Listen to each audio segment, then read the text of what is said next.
The most extreme form of bereavement is parental bereavement, and I know firsthand of this pain after losing my baby girl Milli at only 6 days old, with no indication of complication prior to her birth. It came as a complete shock to us. We never got to see her eyes, we never got to hear her cry. As the weeks passed and we were riding the tsunami of grief, those around us expressed how useless they felt. They didn't know that we too felt so useless. We didn't even know what we needed, but I knew at that point I needed to speak out. From Milli's life and death, this podcast was birthed. Little Life, Big Loss, as a safe space to talk about baby loss, grief, trauma, heartache, and hope. A safe space for lost parents to share their stories of their real-life angels. A place for those nearest and dearest to learn about our journeys and to gain a deeper understanding in how to help those who are riding the tsunami of grief. Welcome to Little Life, Big Loss.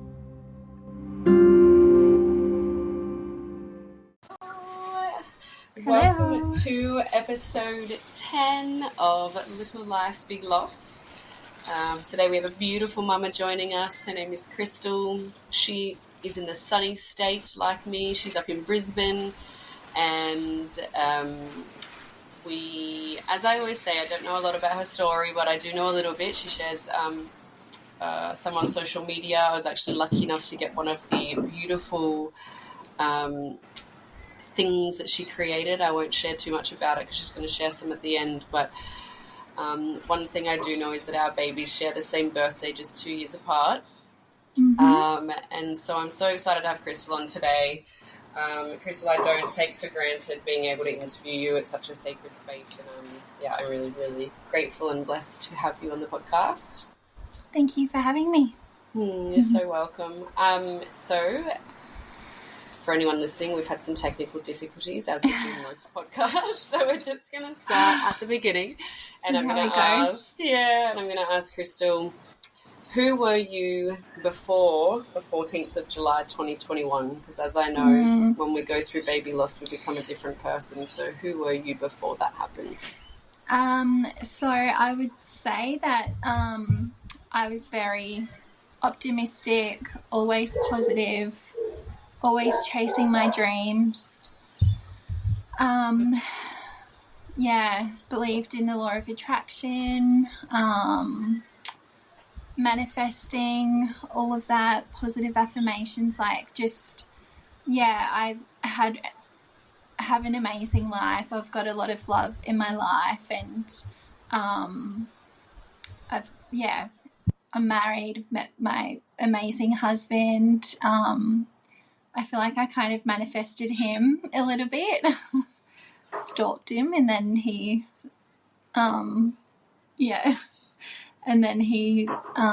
what's the word?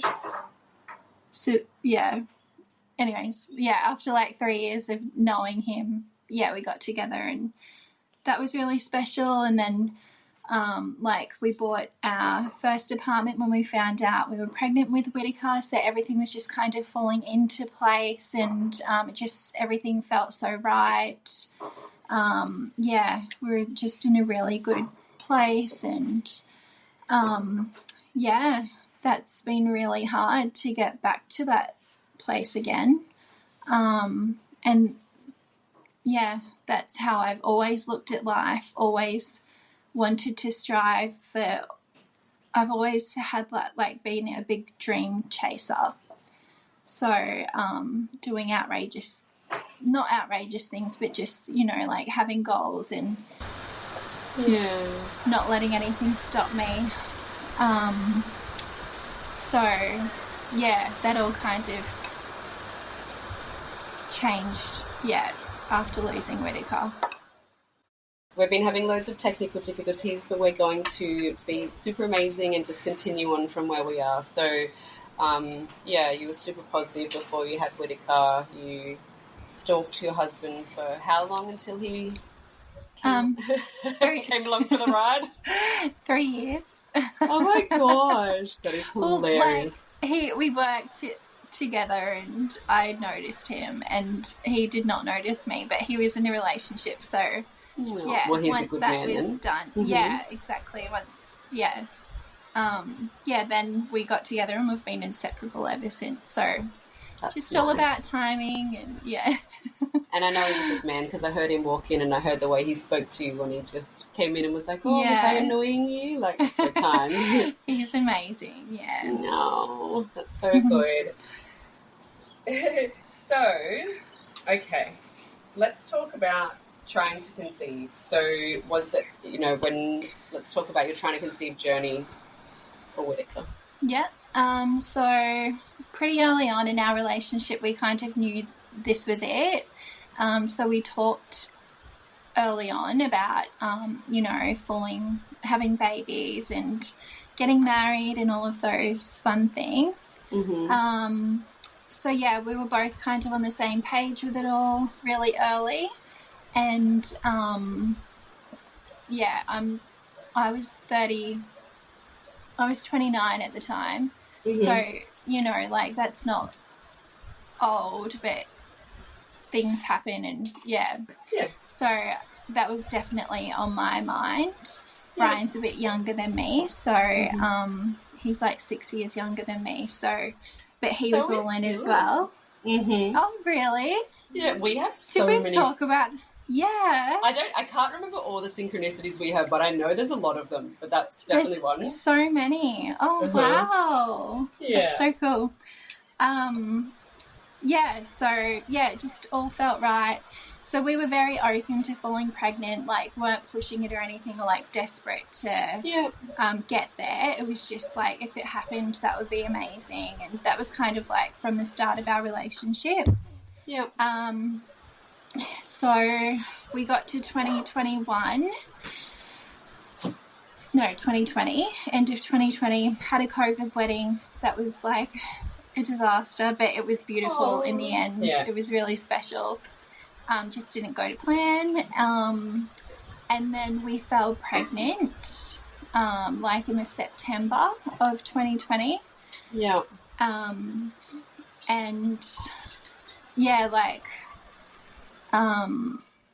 That was an early miscarriage, a very early miscarriage. So I was probably 6 weeks along. Yeah. And we were absolutely devastated.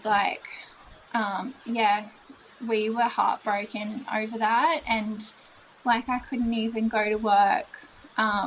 Just hearing people talk about babies at work, and it was too much for me for a few days. So I just, it really affected us, and it was really hard. And then because you don't think it's going to happen, you're like, oh, we're pregnant. No. Amazing. Yeah, you get the test, and I was literally on realestate.com that night looking to buy an apartment because we were living in a 1-bedroom at the time, and knew that we'd need it just shifts your whole mindset. Yep. Bye, babe. Love you. You start planning your entire life from that day you get the positive pregnancy test. Yep. You don't think of anything else. In that first kind of blissful, innocent pregnancy, you think that's it and this is happening, and you're making plans for that Christmas and thinking about when they're going to be going to school, when you're having time off work, everything changes. It's even for those couple of weeks that we had that hope, it really affected us. Yeah. So, we lost that pregnancy. Went straight to sushi. We were fuck, rebelling. And then we got a party cake, an ice cream cake, party ice cream cake, and just stayed in bed that weekend and didn't leave the house. Ice cream cake's the best. That's great. It is, hey, yeah. Especially when it's not for a birthday, it just makes it so much better. It's funny you say that you went to sushi, because I've been saying for years on my social media, one of the biggest things I do in the trying to conceive journey, whenever I don't fall pregnant in a certain month, I do something I wouldn't be allowed to do if I was pregnant. Yes. So I'm of course I'm devastated, but okay, I'll go get a new tattoo, or I'll go get my eyebrows tattooed, or I go get Botox, or whatever. I'm not ashamed to say any of those things, but you go sit in a sauna or eat sushi or all the things that you wouldn't be allowed to do if you're pregnant, just to kind of go, okay, you know, so. Like a reset, like, it's just kind of like a big FU. And then now, like, sushi is our go-to if we're, like, really struggling or, like, if something's come up. We just end up at sushi for some reason. That's so good. Yeah, so... Yeah, so you had lost that one. miscarriage. Yeah. And then the following cycle, we fell pregnant again. Not good. And this time we were very much, like, reserved about it. Didn't really embrace it at all until, like, 20 weeks. It just felt a different type of way, even after, you know, like, any loss is so significant, like, so we just always had that in the back of our minds, but everything went beautifully, like, had a perfect pregnancy, like, I never felt better. We don't eat the best, we're a bit lazy, but, like, I was eating really healthily and feeling really good, and I just, everything was perfect. So... You did all the scans, you had all of the tests and... Yeah, we went public. Yeah. We didn't have, like, private health insurance, but I never wanted to do that anyways. I don't really understand the whole system. Like, it's so confusing to me. And, like, we're in Australia. Like, healthcare is good. It just went public, attended all my scans. Like, I was very, very relaxed. Chose not to do continuity of care through the public system because at the time I had so many friends and family that were pregnant at the same time around me. And I had 2 really close friends at that time. What's continuity of care? I haven't heard that. Oh, like, seeing the same midwife. Okay, yeah. Like, there's the 3 levels of care in the public system. Like, you just go in and see whoever, or you can choose to be with a select few of midwives, or you have obstetrician and midwifery care. Okay, gotcha. Yeah. So you felt like you had enough support around you. You didn't need that kind of continuous care with the one person. Yeah, and, like, 2 of my girlfriends were highly anxious about their pregnancies at the time, and I asked, like, if I take this spot in the continuity of care, will that take it away from somebody else? And they're like, yes, we only have a select few, you know, like, we can't offer it to everybody. So I was like, oh, I'm fine then, like, I'll just, I felt comfortable enough, like, you don't want to take it from someone pretty else. Relaxed. So everything was perfect, nothing concerning or anything. You were waiting to go into spontaneous labour? So we got to 40 weeks and just felt so good about it. Like, we weren't anxious, like, we weren't dying for her to be here. We were just so happy that she was, like, obviously comfortable in there, like, still growing. And we never wanted, like, I never said, like, oh, I wish she'd, like, be here already. Like, it was just kind of like, she's coming when she needs to come, like, and we were just embracing it all. And then on her due date, we kept a bit quiet because it was, you know, like 2021, COVID was still around a bit. Okay. So we didn't do too much in the pregnancy. And then, like, on her due date, we wanted to celebrate, and we went up to Sandstone. That's where we got married, in Brisbane. Had a nice lunch there, and then randomly decided to go to the movies on the way home. We hadn't been to the movies for years, like COVID, it was shut down and all of that. Yeah, sure. And we were sitting in the movies and we chose to watch Fast and Furious. And as soon as the noise, like the sound came on, it sounded so much louder than what I remember it being. Yeah. And like me and Ryan said to each other, like, is this like normal? Like, am I just old now? Like, this sounds really loud. And at that same moment, I felt Whittaker kick like really aggressively. So I freaked out a little bit, and we both jumped on our phones and like Googled like, oh, is it okay to be in the movies at 40 weeks and all of that, and like nothing concerning was coming up. It was just like, oh no, like their ears won't be damaged, but like they might just get a little fright or whatever. Okay, yeah.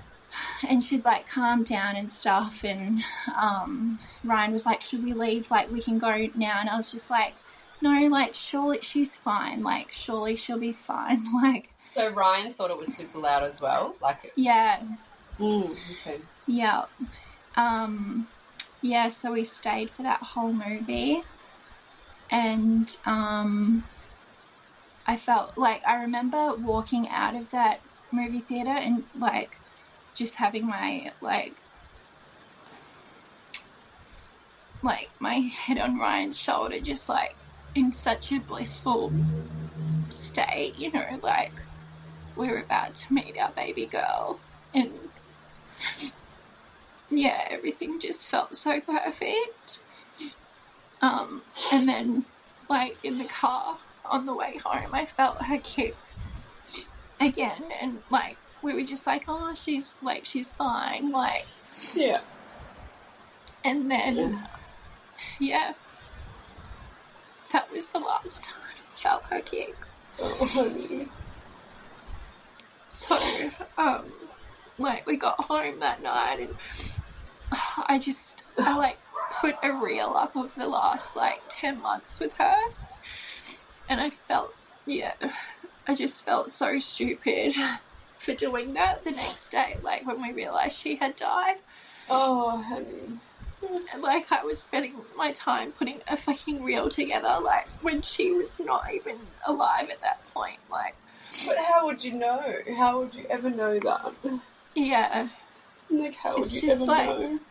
You know, looking back on things, you just... Of course. Yeah, you just have no idea what's ahead of you. Yeah. Like, and even, like, and so, we had, yeah. Yeah, you continue. We had, like, our Ryan's family over the next day, like, for our last, like, lunch celebration thing, and like I woke up that morning thinking like, oh, she's really quiet today, but just like not even processing that something, because like I felt the same, like nothing felt different, and you just expect like if something really bad is happening, like your body is reacting, or you're like cramping, or there's blood, or like that's what they show in the movies. Like it's never, it was just like I felt her kick in the car on the way home. We went to bed, and like you're just so occupied with like what's happening like around you. I really wasn't connected to what she was doing, and it wasn't until that afternoon the next day that like my sister-in-law and our family friend were like, I think you really should call the hospital. And I was like, oh yeah, like I'll call them when we get upstairs. And then I think I just knew then, I was like, I need to call, like, this can't be right. Did they say that because you had said you hadn't felt her all day or something, or? Yeah, so Brian's mum was coming up to me all day, as she always did, like wanting to feel her granddaughter.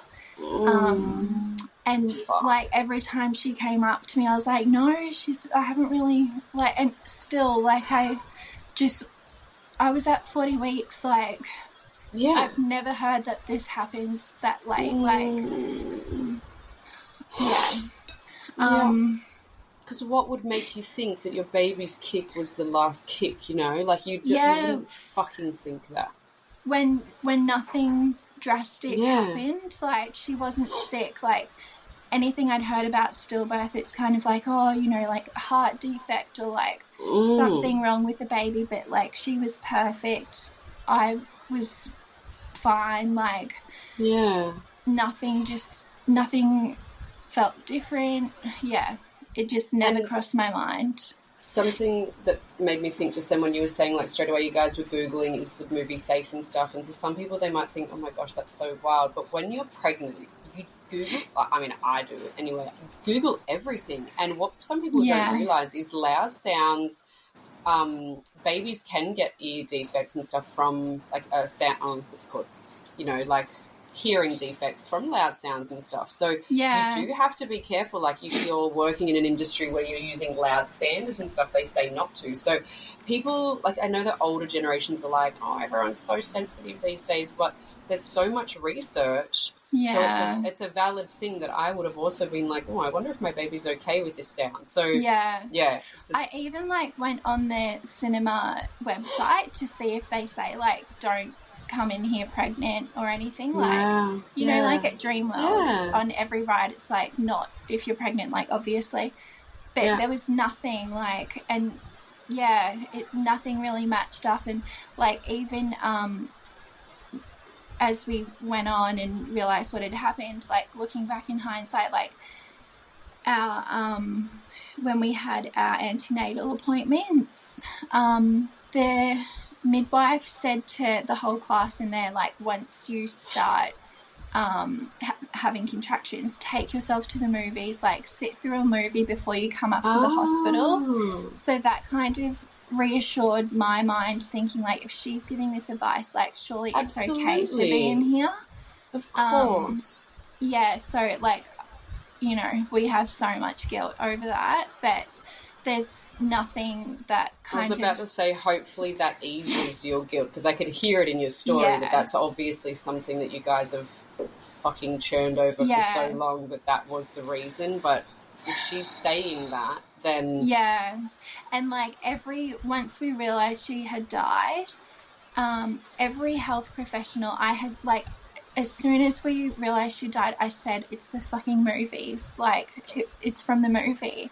And all of the doctors, the midwives, everyone dismissed me and was just like, no, like, that couldn't have happened. Like, but no one wanted to hear, like, Mum's intuition. Like, I know that was her. I know she was fighting for her life then. Like, it was, and no one wanted to look into it more, or, like, I want to know why my baby's dead. Like, but no one was interested in, like, all the things that led up to that point. And and if you feel that it was in that moment that's what happened, that it was the sound of the cinema and it was so loud and that's what did it, then, you know, Mama's intuition is so and it's spot on. Like, someone has died here. Like, why? Like, if I think that that's how my baby died, like, shouldn't we be looking into this and then preventing it from happening to one more child? Like, you know, or like... It's just, it blows my mind that, like, they still say, like, oh, we don't know why stillbirth happens, like, but you're actually not doing anything to look into individual cases. And if that's going to save another baby, then, like, why are we not doing that? That's like something on my list of things to do, like... I actually love that, because my instant instinct was to say to you, like, you know, can't have guilt, not that you can't have guilt over that, but, like, you know, I can tell you feel guilty about that and da-da-da. But it's like, no, like, that is where you were, that was the last time you felt her, that it could have been linked, and if you feel that it's linked, then it is. And so you're right, like, it's not about the guilt of it, it was something that you potentially have learned that could save somebody else. Yeah, exactly, like, just trying to avoid, like, putting that back on us, like, like, I feel guilty for it, but I, you know, looked into everything afterwards, and there's nothing that says, like, you know, don't take your babies. But, like, of course, when you think about it, like, she's literally a grown, like, you wouldn't take a newborn without, like, earphones or, like, into a movie like Fast and Furious. Like, it makes sense now. But when you're pregnant, like, there's only a few activities you can do, and, like, going to the movies is pretty standard for people. Yeah, of course. And, like, I've even had people, you know, like, going to the movies pregnant since we've lost Whittaker. And I just, like, it freaks me out. Like, me and Ryan haven't been back to the movies since then. Of course. Of course. So, yeah. Man, that's so powerful. That's really powerful. And once she was born, her cord was wrapped tight around her neck. So and see, that's what you put on the form, and so I just had assumed, like, okay, this story's going to be about you going into natural labour, and, you know, that's how she was born. Stillborn was from the cord. So do you think that the shock of the sound of the movie, do you think that's when it happened? Fuck. Yeah. So I think that, her cord was wrapped, and then she's gotten so startled in that moment, and it's tightened around her. Fuck. I'm so sorry. That is so awful. That is... Yeah.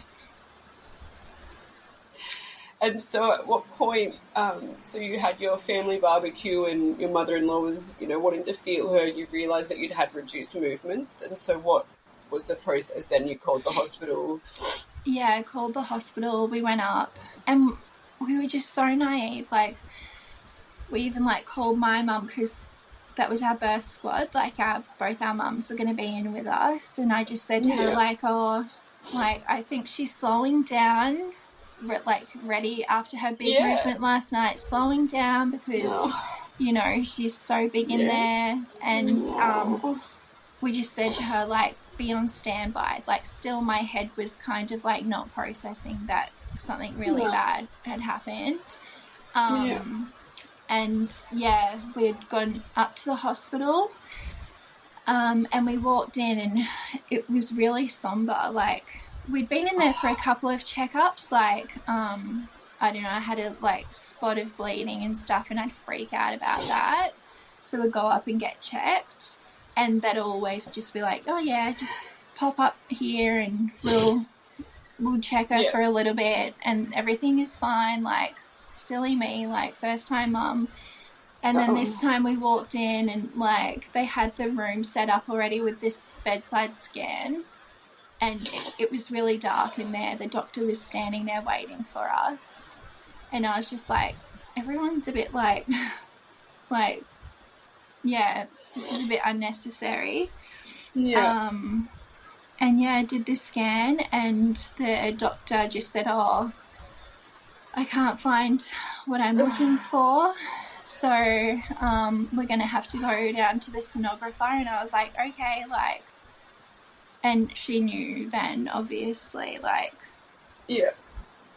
So she, like, put us... So she didn't say she couldn't find a heartbeat, she just said, I couldn't find what I'm looking for? Yeah, and said we just need to go to the sonographer. And she walked us down there with the midwife. They both, like, had their heads down and stuff, avoiding eye contact. And I actually... because... Yeah, we were at the hospital that's local to where I grew up. Yeah. So, I had an old friend, his partner was pregnant at the time, and we were due, like, a week apart. And we didn't know that they'd had their baby yet. But we walked out, and I saw him wheeling his little boy down the hallway. So, like, that was kind of like the first, like, kick in the face of what was to come. Just, like, literally leaving that room and being confronted with, like, what we didn't have. So,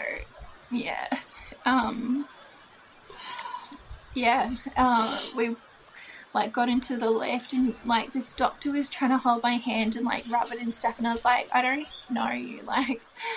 Yeah, because you still didn't know something was. You still didn't realise something was wrong, or you were starting to kind of maybe, or. I think we were just in denial, like just like she's 40 weeks, surely like whatever is happening here, they can save her, like. Yeah. Worst case, they might just cut me open and do an emergency Caesar that you hear about, you know? Yeah. Yeah. Yeah. Yeah. So they took you down to the sonographer. Yeah, and we walked in, and the doctor like ran ahead of us and like whispered to the sonographer. Fuck. And I got up on the bed, and yeah, it took him like he didn't even give it like 5 seconds. No. It felt like, but yeah, he was just like, "I'm sorry, there's no heartbeat," and I just like went into shock, and I like could not comprehend it. And Ryan was like a mess, like he just started like bawling, and I was like, can you check again? That's what I said to him. I was like, of course. Can you just check again? And he's like, I wouldn't joke about this. That's what he said to me, and he like didn't check again. I'm like, just fucking entertain me. For like, my peace of mind, check again. Yeah, but he's like, yeah. Of course you're not joking, and I'm not joking either. Like, check for a fucking heartbeat. Yeah. Oh, my gosh. And so, yeah, I didn't know. I just was in shock. I don't even know if I cried then. Yeah. But they were, like, these 3 strangers were just, like, standing there, like, they were lovely. Like, but in that moment, I just hated everyone and wanted to blame somebody. Yeah. And I just said to them, like, can you just give us a minute? Like, that's fucked. So bad. And then they walked out, and I absolutely lost it, and just like, yeah, just like wailed, like. Oh my word. And then they didn't even, like, I think they gave us a couple of minutes, and that sonographer walked back in, and he's like, oh, we're going to need this room for... Oh, they did not. Yeah. And I was just like, okay, like, cool. Oh, my word. That is not okay. Yeah. And then they took us back up to the birth suite, and we sat in the birth suite surrounded by all that equipment, just not knowing what to do, like... Yeah, what is happening? Is this real? Yeah. What happens next? Yeah. Yeah. And, like, I'd said to them again, like, please, like, just give us some space. And so they did, and, like, didn't really come back until we... but we, like, called our mums and got them to come up. We didn't tell them over the phone. Oh, my word. And then, the first thing I remember thinking was, like, how fucking stupid was I to think that that was a given, that we would be taking our baby home, like, alive. Like, I'd stress so much about, like, or, you know, like, just put so much energy into her coming home outfit, like, all the like, pretty things that... Yeah. What's she going to wear for the first photo? How we're going to reveal it? All of that. Like, and I was like, I didn't even think about, is she coming home alive? Like, it's just crazy. Which we shouldn't, I mean, because that's, I wish it was everyone's reality, but that's, you know, we go into our first pregnancies, you go into your first pregnancy always thinking you're bringing your baby home. You go into every pregnancy, but sadly, now that we're lost parents, like, I see pregnant people and I'm not triggered because sadly, and it's fucked up, I don't see a pregnant person and feel jealous because I think I really... She has no idea. I truly just go, I hope you get to bring your baby home. Like, I just want that for everyone because I never, ever wish this on... No. anyone.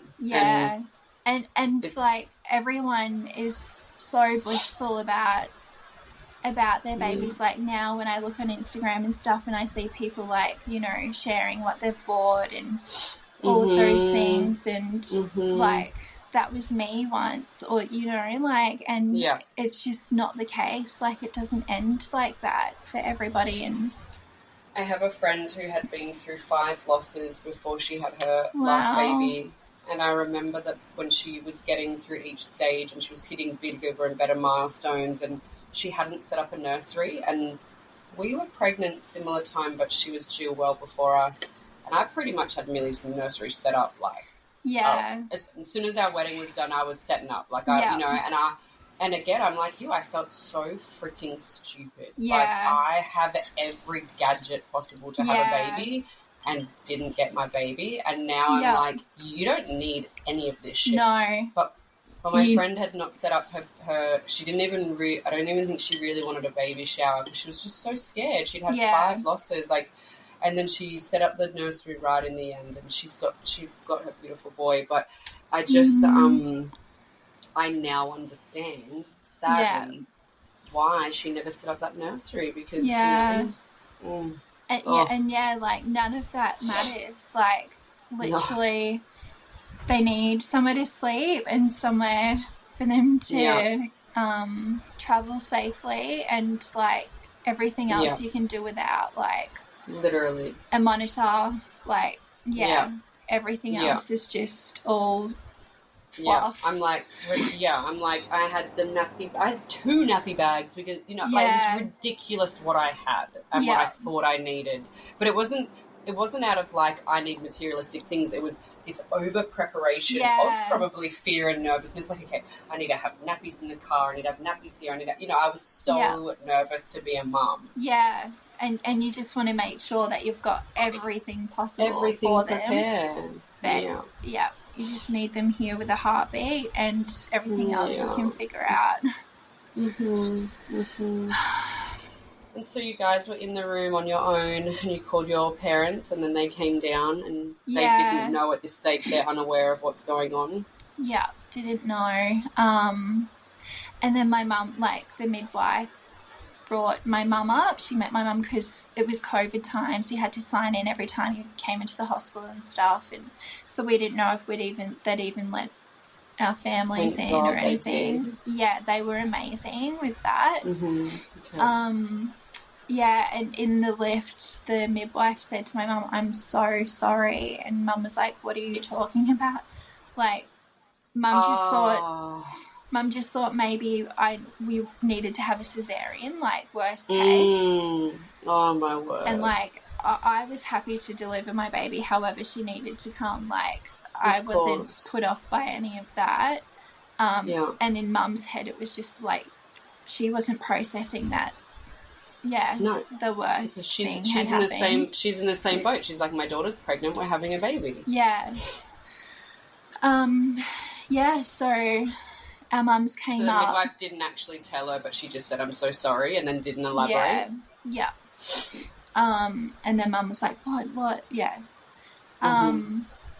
Like, there's all these, like, I've picked apart this whole scenario as we do. Like, I've gone over and over every little thing again and again, but, like,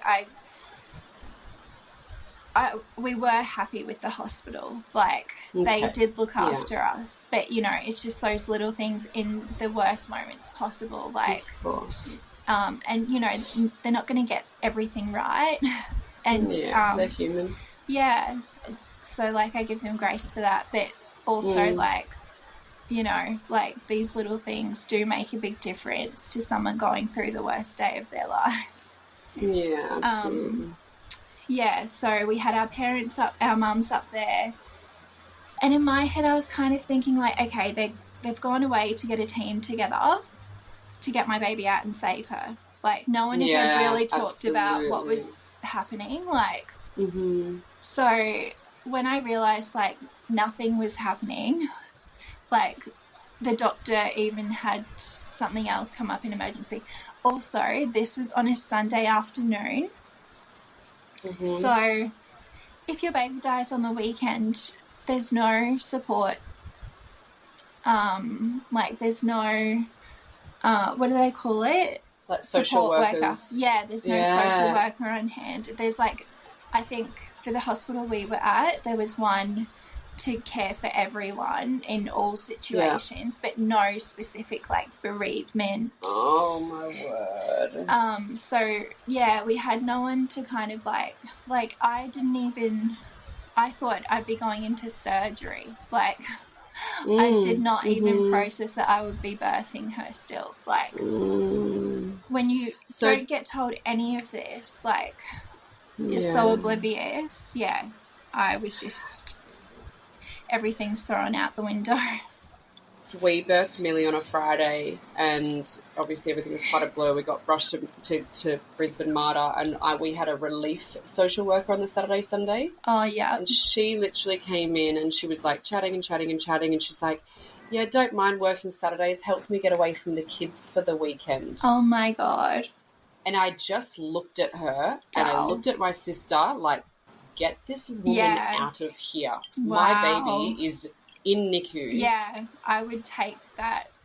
On her deathbed, and you want to get away from your kids by being on weekends. Like, I was... Oh, my God. And then I said to the next midwife that came in, I said, I do not want that social worker to come back again. Like, and then they were phenomenal after that, but they did have relief social workers on the weekend, and then they had 2 or 3 during the week. But, yeah, I mean, far out. People in those positions, like, do you not process, like... She should have known better. That is not a social worker thing to say to a mother whose baby's in NICU. Like, fuck. I mean, ugh. It's so bad. So it's a Sunday, you're in a hospital, you're still unaware, you know that the baby has no heartbeat, but you're unaware of what's going to happen next and what the process is. Yeah, like, we just kind of sat in silence, like, just not... Yeah, unable to process anything. Like, my baby is still inside me. I feel fine. Like, no one's like kind of rushing around to save her. Like, that's it. Like, fuck. It was just like so uneventful, but like so catastrophic for us. But like, there's no urgency in anything. No urgency, it's just from them, and you're like, what does this even mean? Like, I remember thinking like, oh my God, like, we love her name, and we were like, we're never gonna be able to say it. Like what does this mean for us? Even like, I didn't really know anyone who'd lost a baby. Crazily enough, like, the old friend that I saw walking down the hallway with his little boy, his sister had a stillborn, and she's the only one that I knew of that had a stillborn, and I actually saw her a couple of weeks before then at another baby shower, and we talked about her little boy. And I just was thinking in my head, I was like, oh my God, like, because I think she lost him at like 35 weeks or something. And I was like, I could not imagine, like, I cannot fathom that. And I was like, I think maybe I was like 37, 38 at the time. And I was like, thank God, like, I'm past that. Like, we're so close. Like, I know. And sometimes I look back and I think of conversations I've had in the past with people, and perhaps that was whatever you believe in, like the God or the universe or yourself or intuition or whatever, preparing you to be able to go back and go, okay, I just had that conversation with that woman and I said I'd never be able to survive this, and here she is at a baby shower however many years later. Yeah, and she was pregnant at the time. No. Yeah, so she was the first person I thought of when we found out about Whittaker, and Fuck. And it doesn't make it easier, but it's just interesting that you're like, why did my path cross with like her you're that connecting many weeks earlier? With all these things, and putting it all together afterwards, it really is like we got big signs from her before this happened. Like, I feel like this was just her destiny. Like, there was so many things that like this with goosebumps. Like, came up afterwards that we were like, wow, Yeah, that was her. Yeah, she was preparing. Yeah, she was preparing you for it. I don't know if you've listened to my podcast, but I was very similar. I had lots and lots of things, lots of things that came up for me. I definitely had reduced movements, but I also just kept saying, I can't lose her, I can't hurt her. But I also very much struggled to imagine bringing her home. Like it was. Yes. Me and Ryan. Really. We felt the same way as well, and like I was, like we couldn't imagine her being here, but just never thought that she wouldn't be here. Yes. And then, and then I wondered if that's like first child, like every parent goes through that. If it's their first child, you can't really imagine like what your life is actually going to be like when they're here. So I wonder if people who haven't lost babies have felt that about their first baby. Yeah, and because I'm sure you were the same. Like I felt so much guilt. Like, did I manifest this? Like, yes. Why did I feel? I didn't imagine her here. That's so awful of me. Like, just unsure of like, am I going to be a good mum? Like, can I handle this? Like, all of those questions. Like, and a lot of people say like that's so normal. It's your first, but I had severe anxiety. Like I was like really going to my sister. I'm so scared of hurting her, and I'm so scared of losing her. And my sister's like, and I've got 9 nieces and nephews, so I know how to raise a child essentially. So it was a strange amount of anxiety. But whether again it was just her preparing me or something like that. But mother's intuition, hey. Yeah. Okay, so what happened after this? At what point did they come back and actually give you information of what's going to happen next? Yeah, so I think we were in there for, we went up there at about 3. And then at this point, Ryan's family's on the south side, so they'd all kind of congregated to my parents' house on the north side, and we're just waiting for us there. So once I realised, nothing was happening that night, no one was, helping us, the doctor came up and said to us, you'll have to come back in the morning and see a doctor then and the support worker, and they'll talk you through the plan from here. So Mum... So you just meant... What the fuck? It blows my mind. Yeah, Mum said that they offered for us to stay there. Okay. But when I knew that nothing was happening, I just wanted to get out of there. So, we left. I left with my baby inside me. No other information, nothing. Yeah, and we went home. Oh, we went to my parents' house. Yeah. And just all kind of sat around, and all I wanted was Ryan. I just wanted, we didn't leave each other's sides. He'd have a shower and I'd sit next to the shower. I was just so terrified to be alone, both of us. So we had a night at Mum's. Yeah. Mum and Dad's, and then got up early the next morning to go back to the hospital. Ryan's mum stayed at my parents' house, and his dad and sister and that went home, and I had spoken to Mum and Dad already about bringing Whittaker home with us. So that's in my culture. I'm from New Zealand. Okay. Yeah. And that's the only way we know. So we had my my uncle passed away a year or two before, and he was on the Gold Coast, so we had him in Mum and Dad's house for a few days for everyone to come and pay their respects in an open casket. That's beautiful. Everyone just stays at the house, nobody leaves, everyone just brings things, and I love that. I think it's beautiful.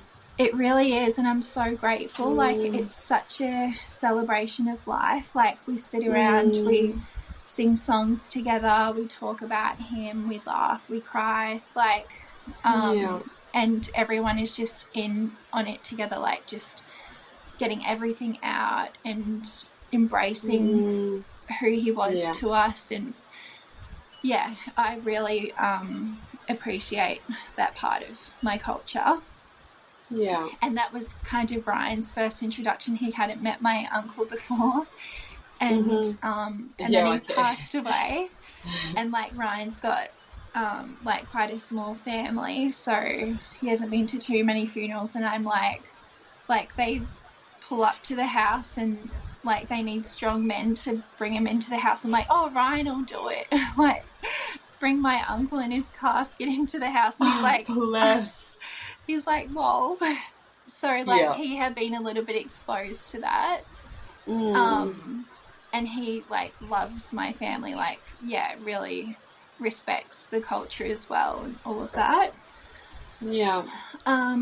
Like we had our COVID wedding, but my nan actually passed away the week before our wedding. So we had already cancelled our whole wedding so we could go back to New Zealand for my nan's like to be there with my family. Wow. Like that's how serious we take death like on our past ones. Like everyone just like moves mountains to get back to, like we went back to New Zealand, isolated there, then had to isolate back here, like, but you just do it, like you don't even question. It was like so he already knew what he was in for at that point. Like we're very close to family and stuff, and I'm very grateful. So I'd had that discussion with mum and dad, and they were like, yeah, absolutely, like she can come here, because we were in an apartment, you'd have to buzz up, and then like people can't just come and go, and like so we'd already thought about the logistics of everything to do with that. So we went back to the hospital, spoke to a doctor there and the support worker, and just kind of went through everything. He talked about like having her naturally, like did not even, the night before, like my mum had like said to me, like to my face, she's like, you know, you're gonna have to birth her. And that was the first time that I had registered that, like, oh my God, like I'm still gonna have to go through this. And it really pissed me off, because like I was so looking forward to labour with her. Like I was so excited to go into labour, like feel all of it, like open to anything, whatever we needed for her to be safe. But I knew I could do it. I just knew in myself that like, I feel like I was born to like breed and, you know, like birth babies and stuff. So I was really pissed off that like this had happened and like that had been taken away from me, because I just couldn't even process doing that after she'd died. So when we went back to the hospital and he was just like only talking about like vaginal birth, I was like not even processing that, because I was like, no, I'm like not doing that, like I cannot. And then he made us like go away for a bit and like decide what we wanted to do, because he's like, essentially it's your choice, but like we do recommend, you know, vaginal birth and stuff. And then I had said to the support worker, I said, also like we're taking our baby home, like we are not leaving her here. She's coming home with us. And she was like, oh, okay, like I'll look into it and like do what I need to do. I'm like, whatever you need to do, like if I have to put her in my bag and take her with me, like like she's I'm not stealing staying. my baby and bringing her home. So I was like, whatever you need to do, like I'm not leaving until I'm going with my child. And so we went off and talked about it, and I just knew that I could I could do it, like birth her vaginally. So we decided on that. And then so this is still the Monday, and if we were getting induced, we weren't going to be going in until the Tuesday to be induced. Word. So we had another night at home.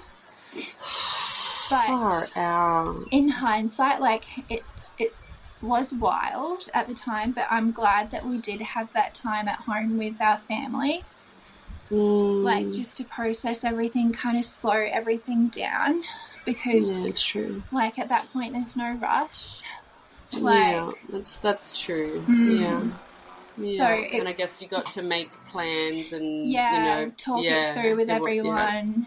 Kind of have that time with everybody as well. And it just felt like we were, once we got to the hospital, like, because everything was so wild at Mum and Dad's, like, there's so many people there at that point, like, my nieces are running wild, like, we were just happy to, like, have our own space by then. So like, we were at every like step we were so fearful, you know, like going back to the hospital for a meeting, having another night at home, and then like being admitted into hospital to be induced. Like all of that was scary, but like once we got there we just made it the best of it and like made it our little oasis space, and it was actually nice. That's so beautiful. So yeah, so on the Monday we'd gone away, talked about like how we were going to go forward, and then our support worker called us and she said that there was a hospice, like a children's hospice, that could look after us and provide after death care. Yeah.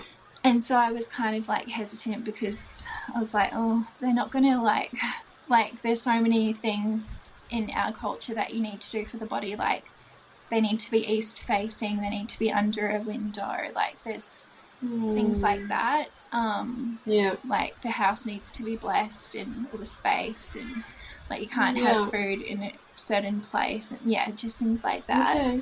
Yeah, cool. So I was like, are they gonna like know like all of this? Like usually when I talk about this to, you know, like Aussies, they're like shook, like blown away that this is a thing, and like that's cool.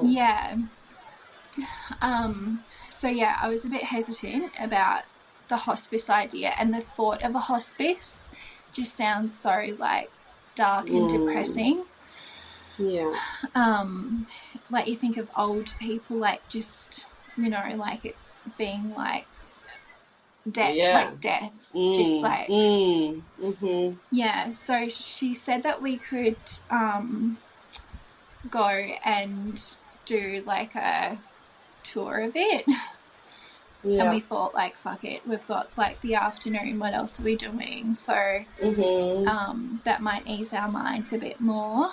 So we took my brother and sister and my sister-in-law with us, and we got there and it was so beautiful. It was really calming. The two support workers that met us there, they were incredible. One of them had like massive sleepers in his ears and like tattoos everywhere, like a beard and piercings everywhere, and we were kind of like, okay. But he is the most gentle soul, like he's so he's lovely. And they showed us through everything was bright and like friendly, like just not what I was expecting at all. It was like a really it's a modern building, and this is Hummingbird House, by the way. So yes, that's right. I just remembered. Yes.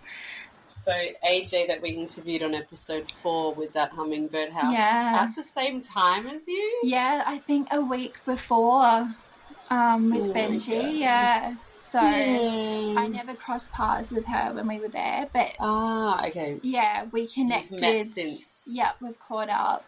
I think we met on Instagram as well, like something linked to Hummingbird House, and then you're just searching for people with the same kind of story. And, so absolutely. she's lovely. Yeah, caught up love AJ a couple of times. So you checked out Hummingbird House, you loved it. Yeah. They took us into the room that we'd be staying in, and it was like an apartment. Okay. And I just burst into tears because I just knew that that's where we were going to be bringing her. And we were like, are you able to accommodate like a lot of people? And he's like, yes, however many mattresses we can fit in here, like we will make it work. Oh, wow. Yeah, because I knew that we'd have like people coming and that's phenomenal. I know. And the first thing Ryan asked, I'm like trying to be like humble, and Ryan's like, how much is this? How much do we owe you? Well, yeah, of course. Yeah, because like we were going to make it happen. But yeah, we just had to know what we were up for. And what did they say? Is there a cost? No, nothing. Oh my God. I know. Did you just sob? Yeah. You just sob because you're just like, oh my, that actually makes me really cry. Yeah. It's like, And they were like, you can stay as long as you need. Like, even once you have to say goodbye to her, you can stay if you don't want to go home. Like, yeah, it was incredible. Oh my word. Yeah. Of course it's free. You know, with all the negative things that can happen and that we say and that, you know, people can do wrong sometimes in these situations, the amount of support that is there that is free is actually stunning. I know, it blows my mind. Like, we felt that like in the hospital, that was our first kind of eye-opening experience because like you just don't see it if nothing's going wrong in your life. Like, but there is so many incredible services out there wanting to do. And, like, we completely understand it now because we're on the other side of that. So, like, people just want to do whatever they can to comfort other families going through the same thing that you've gone through. Or I was talking to somebody the other day about how like the funeral parlour didn't charge us, the funeral home didn't charge us, like all those kinds of things. And every time somebody said you know you go and you're like, okay, so how much would this be? And then they're like, oh no, there's no cost, and you just burst into tears. Like, oh my God, you're so nice. You know, you just think, and you're like, how can I ever repay this? Like, but these people are just trying to help you survive the worst possible thing that could ever happen to you. Yeah, it's pretty amazing to see that side of humanity. Like, very special. Another. So that was the Monday. Oh yeah, sorry, continue. Another just like reason why we just wanted to decide to go to Hummingbird House, like when they said like they would provide all meals for everyone who was there at mealtime. Wow. They had a laundry service, like they would be able to pick all of us up from the hospital, like me, Ryan and Whittaker. And I just knew like, because all my family was already starting to stress a bit, you know, like in the few days that we had in between, like people were coming to the house and stuff, and my mum was getting a bit overwhelmed. And I just knew if we had Whittaker at their house, like of course you're just going to feel obliged to like entertain everybody and just make sure the house is like clean and stuff. And I just didn't want anyone to be worried. I just wanted them to be with Whittaker. So that is probably the main reason why we went to them as well, because they just said like we will take care of everything. Like, that's amazing. So that was the Monday, and then the Tuesday we went back into the hospital to be induced, and from there it was actually a really nice time for me and Ryan. Like, we just felt like we were being cared for. And then everyone else was kind of like getting their stuff organised because they were coming to Hummingbird House as well, and we didn't know how long we'd be there for at the time. So it was just nice to have our own time away, kind of like just connecting the two of us. And then Ryan's like requesting like 3 or 4 pillows, and like they had a bed right, like beds right next to each other.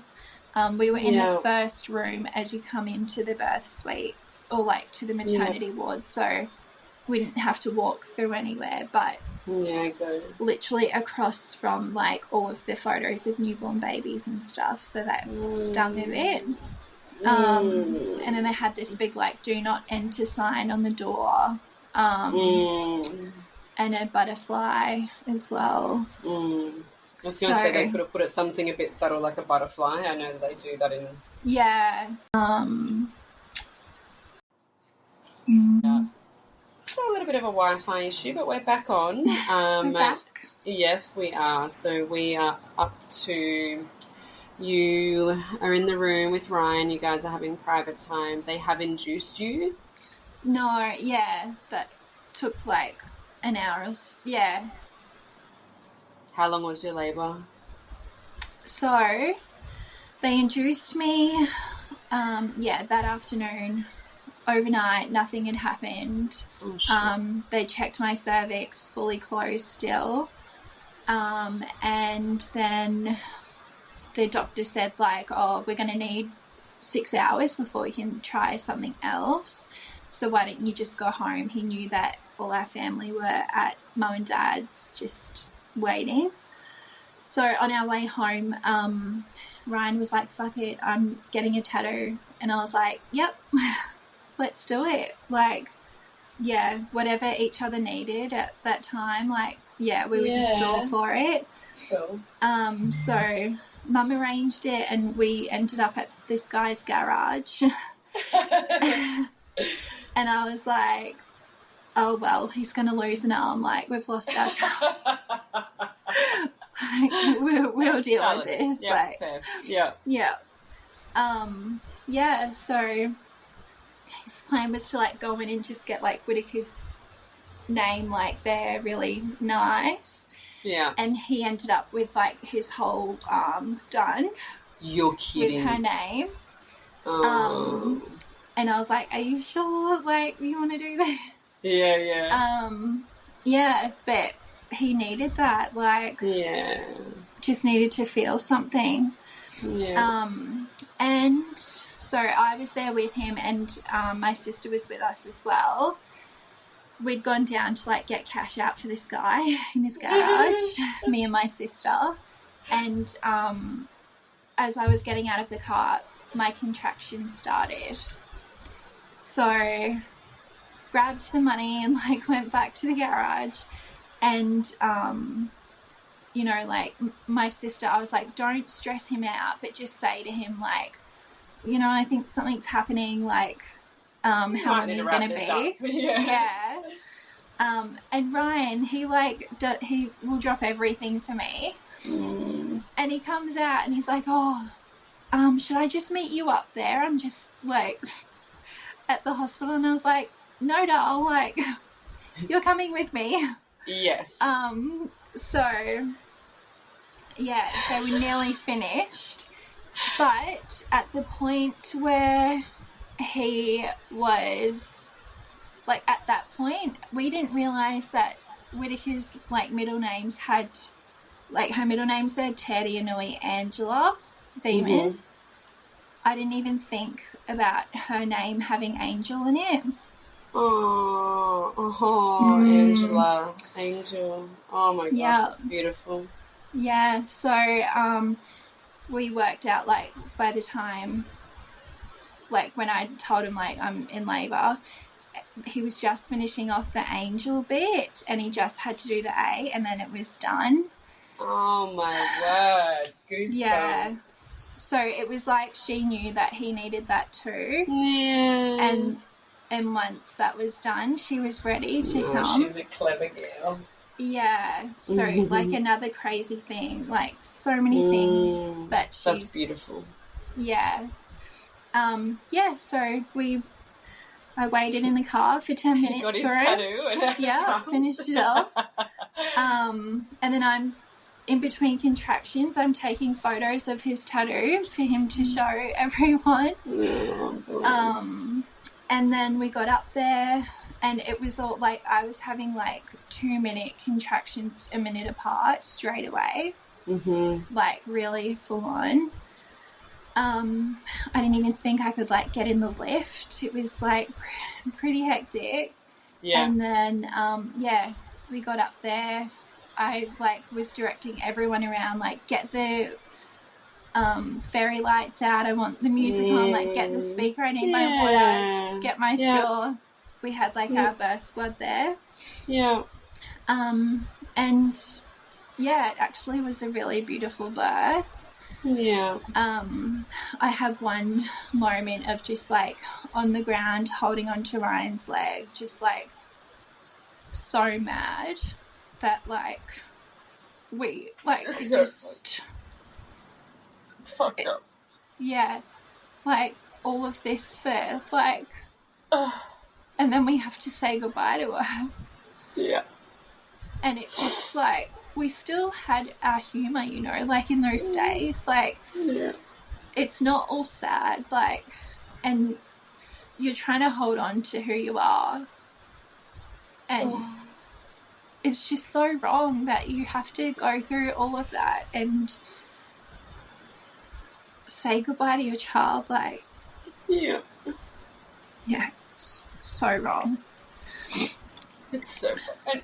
And you would have been in shock, like, you still would have been feeling, it's still surreal at that point. You're not, like, it's not real. Registering, it's, and I would say that shock lasts for months afterwards. Absolutely. Like how long do you think, you have that moment of like saying goodbye to them and it's still like not registering like for months and months after. So total labour from like that first contraction out the front of Night Owl to like when she was out was like an hour 45. Oh wow. Yeah. So quick. And like when she came out, I was on the gas. The gas is amazing. So good. But I just felt so like connected to her, so in tune in that moment. Like it actually was kind of euphoric, like which I'm so glad we had that experience, but also like just shit to have like the perfect pregnancy, perfect birth, like and like the worst, absolute worst outcome. Absolute worst. And so did they let, obviously, the dad or the other partner normally cuts the cord and stuff. Did they, at that, because at this point, did you know any reasons why? It wasn't until she came out that they saw the cord. Did the doctors then see the cord when she came out? Well, this is another thing. So in the midwife report, she had on there that the cord was wrapped tight around her neck and her body, like her tummy and her legs. Yeah. And in this moment, I had my eyes closed. Like when she came out, I had felt her head before I pushed her out, and then my eyes were closed like the whole kind of labour. Ryan was like just so focused on me. We had our 2 mums there, and they saw the cord wrapped, but nobody told us. Okay. And so we waited for 9 weeks to have that conversation with the hospital about what they had found to be the reason, and that is all that was in the report. They tested the placenta. We didn't do an autopsy. Tested the placenta, the cord, all of that, and nothing else came back with any abnormality. She had an MRI as well. It was just the midwife's report that said the cord was wrapped. And no one told us. Were they trying to protect you, or like Had I your don't mum know. seen it as well? Your mum's Yeah. Oh, bless. Yeah, they saw it. So, like my mum said afterwards, like that they looked at each other, but the midwife didn't say anything, so they didn't know to say anything. Like, so I don't, like, you know, that's definitely like on the midwife. Like, they got someone else, like a more, like a more senior midwife to come in and like look over her whole body to see if there was anything. Like, but I mean, is that not the reason? Like the cord being wrapped around the baby, is that not the reason? Yeah, so at that point, like they could have said like, oh, her cord was wrapped tight, can't see anything else here. So we'll put that down. Like, yeah.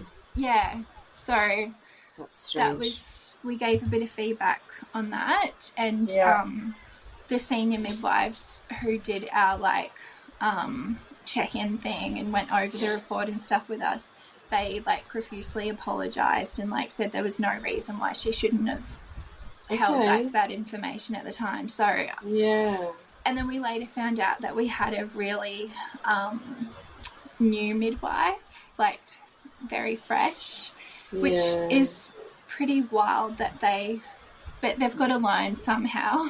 And she was really great. Yeah. It was just a couple of things, but like I said, like she's only human. Yeah. And we were happy with her. So yeah. What a wild experience for her as well, right? Yeah, exactly. It's so confronting. There's so much, for them to have to go through. Like, absolutely, I couldn't do it. Like, my hat goes off to all of them. Like, they're incredible, having to put themselves in those situations. Like, and it's crazy though because not all of them experience it. You know, like Dylan and I got interviewed last week or the week before. A family friend of his is a midwife back on the Central Coast, and she was running a training session for 17 or 18 midwives, and we got invited to share our story.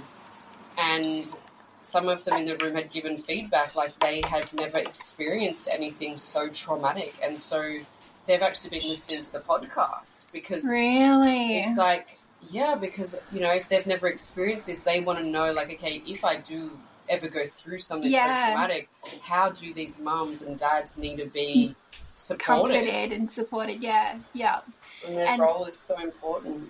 Yeah, isn't it crazy that there's just nothing, like, I think they get half a day at university of, like, just talking through, because this is a massive thing that it all comes back to midwifery care. Like, some families are only going to get that support, you know, for a long time. That's all they're going to get. And it's such a crucial time. Yeah. You know, those few days. So, they 100% need more education around bereavement. Not just for us, but for them too, like, to feel comfortable enough. Like, you're never going to feel comfortable in that situation, but, like, at least they should be doing more to educate. Our NICU nurses up in Brisbane Mater were absolutely sensational. And like, so sad that they must have gone through it so many times to be so good at it, but their care was out of this world, and I'm so grateful for that. And I think, like, that's the thing too, like, it depends where you are birthing, what care you are going to receive. Like, we were at a smaller Brisbane hospital, and in one way I'm kind of grateful because I do feel like we had the midwives coming in and checking on us once she was with us. Like, that whole time, everyone on the ward knew who she was, and, you know, like, they see about 7 stillbirths a year, which I thought it would be a lot higher, but, like, the Mater sees 200 stillbirths, and that's just stillbirth, like, before, like, infant loss. So, it's just all... there's just nothing good about it. No. Like, no. And so how long did you spend with her in the hospital before you were able to take her over to Hummingbird House. Hummingbird House, yeah. So we had one night with her in hospital. They could have let us go that night, but it was Origin, like the third game, and Ryan's like, this was really special because, like, we feel like Whittaker loved football. Like, Ryan felt her kick. The third, like, when we were watching the Panthers play, like, and that was our team. So that was, like, his first time of feeling her, and just, like, little things like that, like, she'd arc up when, like, the footy was on or our teams were playing. And, like, we are obsessed with footy. We love footy, and that's another thing that we have in connected common, with. Our husbands go for Newcastle, so... Yes, that's what I said to Dylan. I said, I'm sure this is the lady whose husband goes for the Knights as well. Yeah, so he's good. obsessed. So, like, our first moments as a family of 3, we literally, like, got everyone out of the room, like our parents and stuff. They've been up there for a few hours. And kickoff started. Like, the game started. Yeah. And, like, I had a burger in my hand and her in my other arm. Like, and it was just such a special time for our family. Like, that's... Yeah. Like, football has been a big release for me and Ryan since we lost Whittaker. So, it was just, like, so fitting and so us, like, takeaways and the footy. We stayed in hospital for a night, and then Hummingbird House came the next morning, picked us up. Whittaker was in, like a little cup, like, bassinet thing, a transportable bassinet thing that they all arranged for us. Wow. Because even, like, the logistics of, like, transporting your baby is a little bit confronting and confusing and all of that, but you just need, like, a certificate, and behind the scenes they organised all of that for us. Okay. Just in case we get into, like, an accident, and No way. Of course. So there's things like that need to be addressed before you can do all of these things. Hummingbird House organised that, or the hospital, or them together? I think it was the hospital. Afterwards, they were kind of like, we had to do a lot of paperwork to make that happen for you.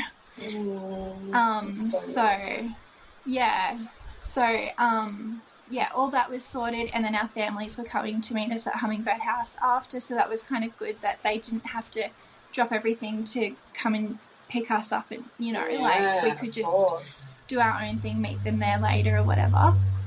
And then we got to Hummingbird House.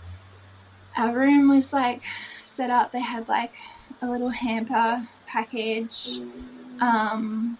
And we decided to make, like, we had a 2-bedroom apartment, and we decided to make one of the rooms, like, her day room.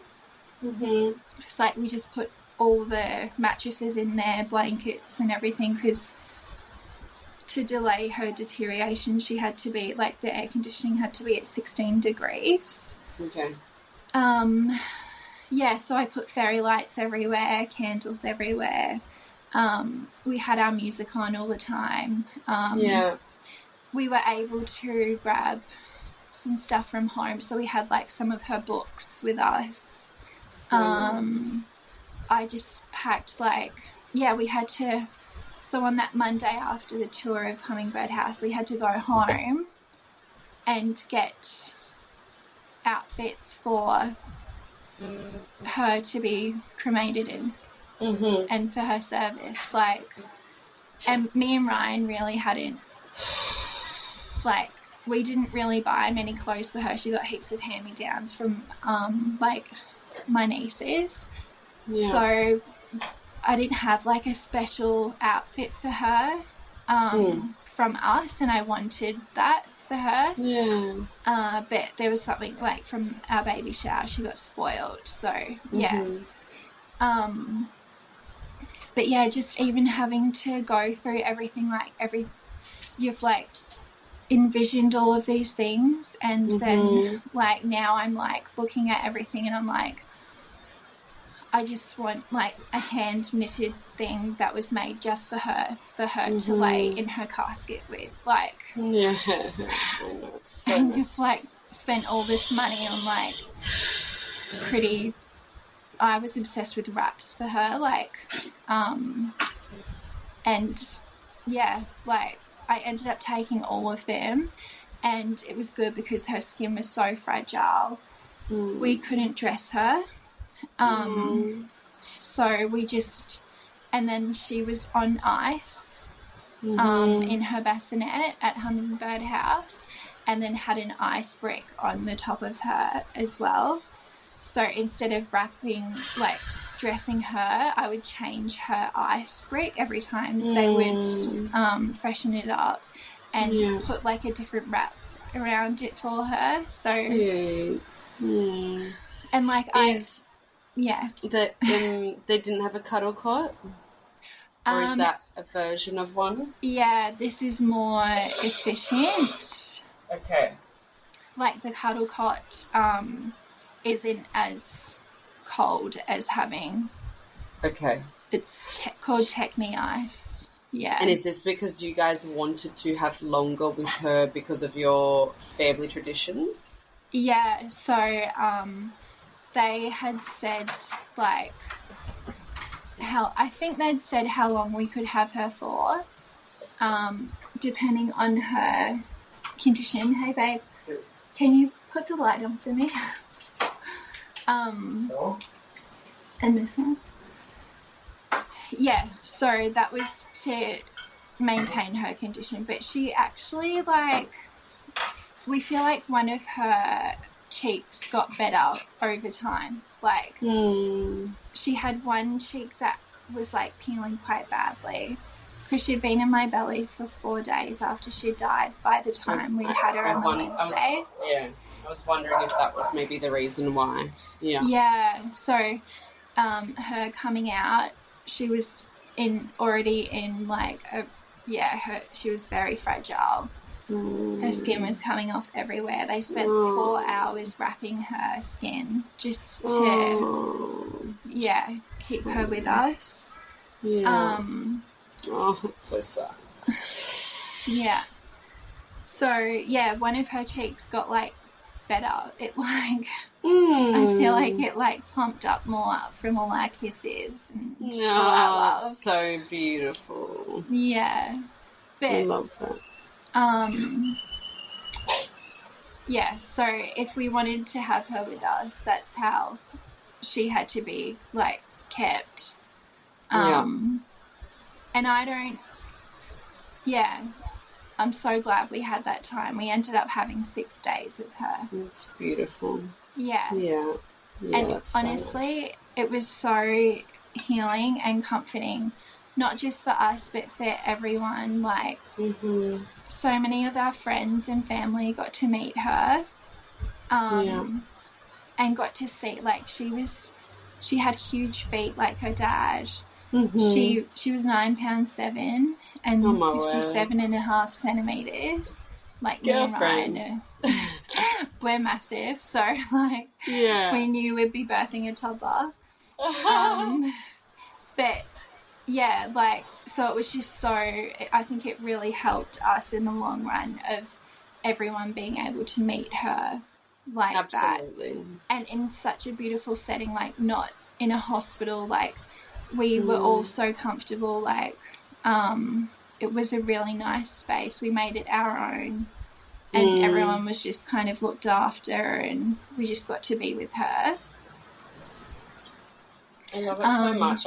I've heard such phenomenal things about Hummingbird House, only really from yourself and AJ now, but I really wish I knew more about it when we had Milli, because we were given the opportunity and we said no when we kept everything at the hospital, and once she passed, we very quickly left the hospital. And do I wish we did things different? Yeah, I get, like, listening to more and more stories, I definitely do. I think it's beautiful that you're fit. My dad is so sad he never got to meet her, and even at the funeral, he still got once he expressed that he was sad he never got to meet her, I said something to my friend's mum who worked for the funeral home, and she said, hey, we can take him, he can go meet her if he, and it was just such a confusing time, and he ended up deciding not to, and I just wish now I gave more people the opportunity to meet her even after she had passed. I just didn't even think of it. It was not Dylan and myself and his mum went one day, but that was it. And I think what you guys did is absolutely beautiful. Yeah, like from the minute she was born to I put her in her casket and our dad's like closed the lid. She was never left alone. Like we were with her the whole time. And it's like my biggest mission is to make parents aware of these options that you do have. Like it's in the it's how do you say it? Like you have every right to do whatever you want with with any family member that's passed, and people don't realize that, and we look at death so differently. Like in my culture, it's just all about honoring them and embracing them after death. Like it's not scary for us, but it's just such a societal thing. Like we need to be talking about this before it happens so that people can make their own educated decisions about these things. Like you don't have much time, and if you're not being guided or like heavily encouraged, like I don't know about you, but like I was not on my phone at all, like from the moment that she had died. Like you're not looking stuff up, you're not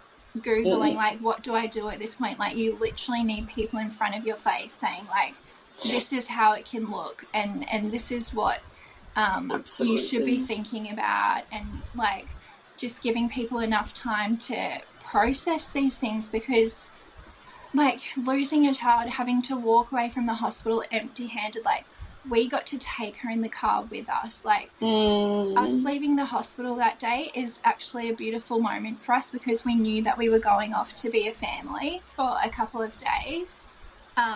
Like we got to sleep in a double bed, and we had her beside us. We took her to bed with us every night, hardly slept, just looked at her like for 6 nights. Like I'm just so grateful that we had that experience, and there is no one that I know that has had that same experience. So like it makes such a difference, and just to be able to make your own decision about that and be given enough information, and like and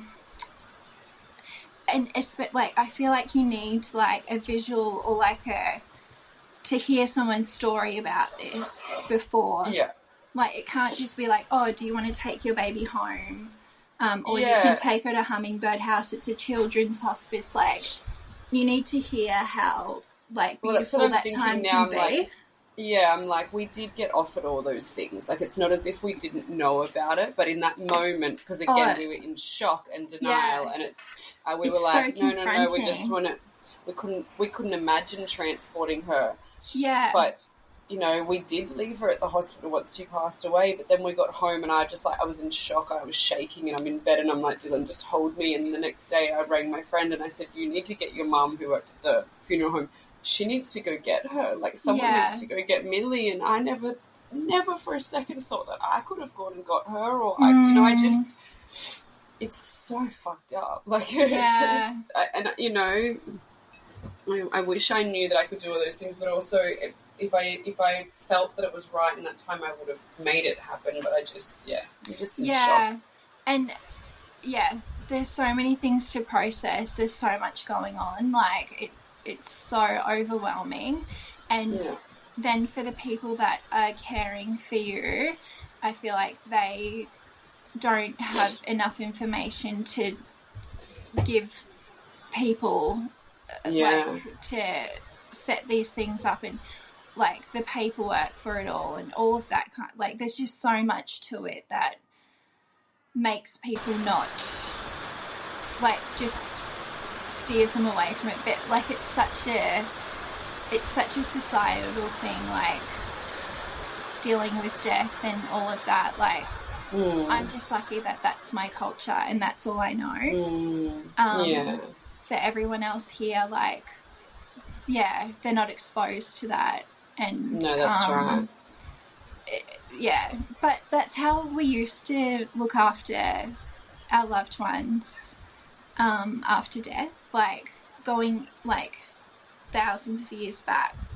Like that is how you would. My auntie and uncle had just stayed with me for the weekend, and they've just spent 5 years living outback Australia, outback Indigenous Australia. And the way that my uncle was speaking about death was actually really beautiful. And again, I feel like they stayed with us this weekend for me to get a bit of a message for myself, because I'm obviously, it's only been 4 months today since Milli was born. Yeah. Like, it's so fresh, and I'm still struggling so much with all of the things. And, you know, he was just talking about the way the Aboriginals deal with death out there is, or First Nations people there, you know, they gather around and they have ceremonies and and it was just like, and one older man out there didn't want to get the COVID vaccine because he said, but if I die, I'm going to go and be with my people. And I was like, oh, you know, and I believe in heaven and I believe in all of that, but it was just the way my uncle was expressing their thoughts on death. And it was just so, and it's so common out there, you know, people are dying a lot more out there because they've got less than we have here. And it was beautiful. It was nice. Yeah, I think we need to look at all of that and, you know, learn some lessons, because especially in our situation, like stillbirth, there is no time in your life where you are making so many changes for that little person, to, especially if it's your first baby, to come into your life. You're changing everything about your current situation, like. So when that is ripped away from you in such a horrific way, how on earth are you meant to process that? Like 2 days in hospital and then having to walk away from that, like that cannot be the standard that we are okay with. Like, I know, and it is, you know, around the not that we're okay with it, but it is the standard, you know. Because it, and I say this to so many people, like everyone says, oh, you had 6 days with her, and that must have been awful. Like people say silly things, you know, in comparison to a stillborn. And I say, I assure you, a stillborn is the most fucking awful way to lose a baby. I truly, like, I feel blessed that I got 6 days with Milli alive whilst she was sick and she never opened her eyes and she was so unwell. I feel blessed, and I just, you know, I just, no parent should, like, my heart breaks for you going all of it through a is just so shit, like, I would think, like, I feel it's just, none of it is okay. Hey? No, like, it's not, but I just, my heart for that, and I just, but, and I think because the shock of it, and then usually people don't get the amount of, like you said, you got 6 days afterwards, which is not common. And I think you knowing that and fighting for your rights and being like, you know what, this is the amount of time we want to spend with our baby, we're going to do that. Yeah. Sharing that is so powerful. Yeah. So that people just are educated and know. And again, and can make, into these things, not ever thinking it's going to be us. Yeah. Because, like, we have no regrets about any of the things that we did with her. We got to make our time with her so personal. Like, we personalised her casket. We took, like, her wallpaper down of her bedroom and put it on the inside. So, like, she got to go with that, like, a piece of her home with her. Like, the kids got to do, because we've got 2 nieces, 2 nephews, all of the kids together got to do, like, art paintings, like fingers and toes and stuff with Whittaker for their grandparents. So, you know, like, all these little things, everyone got to have their own time with her, like, hours. That's beautiful. Yeah. Ryan's got how many minutes we spent with Whittaker? because we know, like, when she was born, and then when we left, like, took her to the chapel. So it's, like, 8,311 minutes we got to spend with her. And this is the thing as well, when we were working it out, it ends up being, like, 5 days plus 11 hours and 11 minutes. Oh, wow. Yeah. 11. Yeah, like, yeah. Just beautiful. Um, Wow. Yeah, so I'm such a, like, I will preach it to everyone that I know about, like, knowing your options, just being aware that there are, like, there's only one children's hospice in Queensland. There's 3 in Australia in total. That's not enough. Not enough. It's not. But you do have the choice of bringing them to your home. Yes. Like anyone that's passed away. Which I think what you're sharing now and saying how beautiful that is the important message, because, again, we had that option, but we were just so spun out by the idea. We were like, oh, my gosh, absolutely not. Yeah, you can't get your head around it. No, and not that we would change anything and there's no regrets or whatever, but had I have known how beautiful that could be and what that could mean, and like. It's I just it's but in that moment you're just like, I can't take on any information about this. This is not real. It's not right. Yeah, I totally get it, because, like, even for me, so I'm, like, willing to bring my child into our home, but when they were offering, like, Heartfelt to come and take photos, I was like, absolutely not. Like, no. Oh, interesting. Yeah, because I was like, I don't want to be parading my daughter around, like, for photos. Like, that's what, like, but, like, they forced it on me anyways, and they showed up to Hummingbird House, and I'm so grateful we have those photos. Like, good. They are, like, our own, like, that's what I will grab if I'm our so house glad is on you fire. said that, because I was like, I'm so glad you said that, because I'm like, oh my gosh, I love my heartfelt photos. Absolutely. Yeah, like, how, and, like, so that's me processing that thing that is so unfamiliar to me, because, like, in our culture, we don't really, like, take photos of them once they've passed. Okay. So I think that might be where that came from. But, like, they're my favourite things. They're everywhere in our house and, like, all our family. And so you are doing phenomenal things in the space of baby loss since you lost Whittaker. And it's only been... not only, but it's, in such a short amount of time, essentially. 2021, July 2023, so 2 years plus 4 months. Yeah. And what are all the things that you have done and you are doing? So we thought of this, like, literally in the days that we were in hospital, like, being induced. When we realised that not many people take their babies home or know about that option, we were like, what can we do? Like, how can we get this message out to people? Like, we were already thinking about it before she was even here. And we thought of putting care packs together, because, like, you get given so many leaflets and pamphlets and stuff, like, you're not even looking at any of that, like, until you get home. I've still got it in vials next to me. Yeah. And those days are so crucial. So I was like, what do people need? Like, we were at 40 weeks, so I literally was so organised. I had, like, all our bags in the car ready to go. Like, we could have gone anywhere for 2 weeks. And if anyone loses their babies at 20 weeks, like 25 weeks, they're not going to be as prepared. So we wanted to provide families with care packs, just with, like, basic toiletry essentials for them to feel a little bit more comfortable.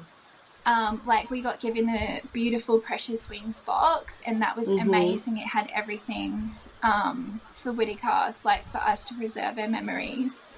But yeah, we just felt like there was nothing for the parents to feel comforted. So yeah, we started talking about doing care packs. And then having a brochure in there of our story and how beautiful our time was, like as the days progressed and like we had that amazing experience with Hummingbird House. We wanted everyone to know about that. So we thought, yeah, we'll do a care pack. And also, like, for us, Ryan felt like he was left out of a lot of the, you know, like, everyone is directly looking at me and, you know, like, supporting me. Like, no one's really acknowledging him as much. Yeah. So we wanted the dads to feel acknowledged as well. So we've done separate care packs for mums and dads, and for same-sex parents and single mums and that kind of thing. Yeah. And we include a tracksuit in there because when we went to Hummingbird House, the temperature was so low. We were like going through tracksuits constantly. Yeah. So, and even like just to get you home and stuff, like if you choose not to do that. Yeah, it's just like all kind of like really simple things like toilet, toothbrush, toothpaste, all of that, body wash, just like enough to get you by for a few days. Yeah. But the most important thing in there is the brochure about our story and the beautiful time that we had with Whittaker. So, yeah, we started the care packs. We called them Whittaker's Wings care packs. And I think we delivered our first lot like in that October. So maybe 2 or 3 months after. We got a lot of support from Hummingbird House, like checked in with them to see if they thought that like this would be something that would be helpful. And our hospital as well, like our support worker, she was amazing. So we checked in with her a lot. So far we've donated over 250 care packs to hospitals in Queensland. And we are currently in the process of making it an official non-for-profit charity. So good. So that should be done at the start of next year.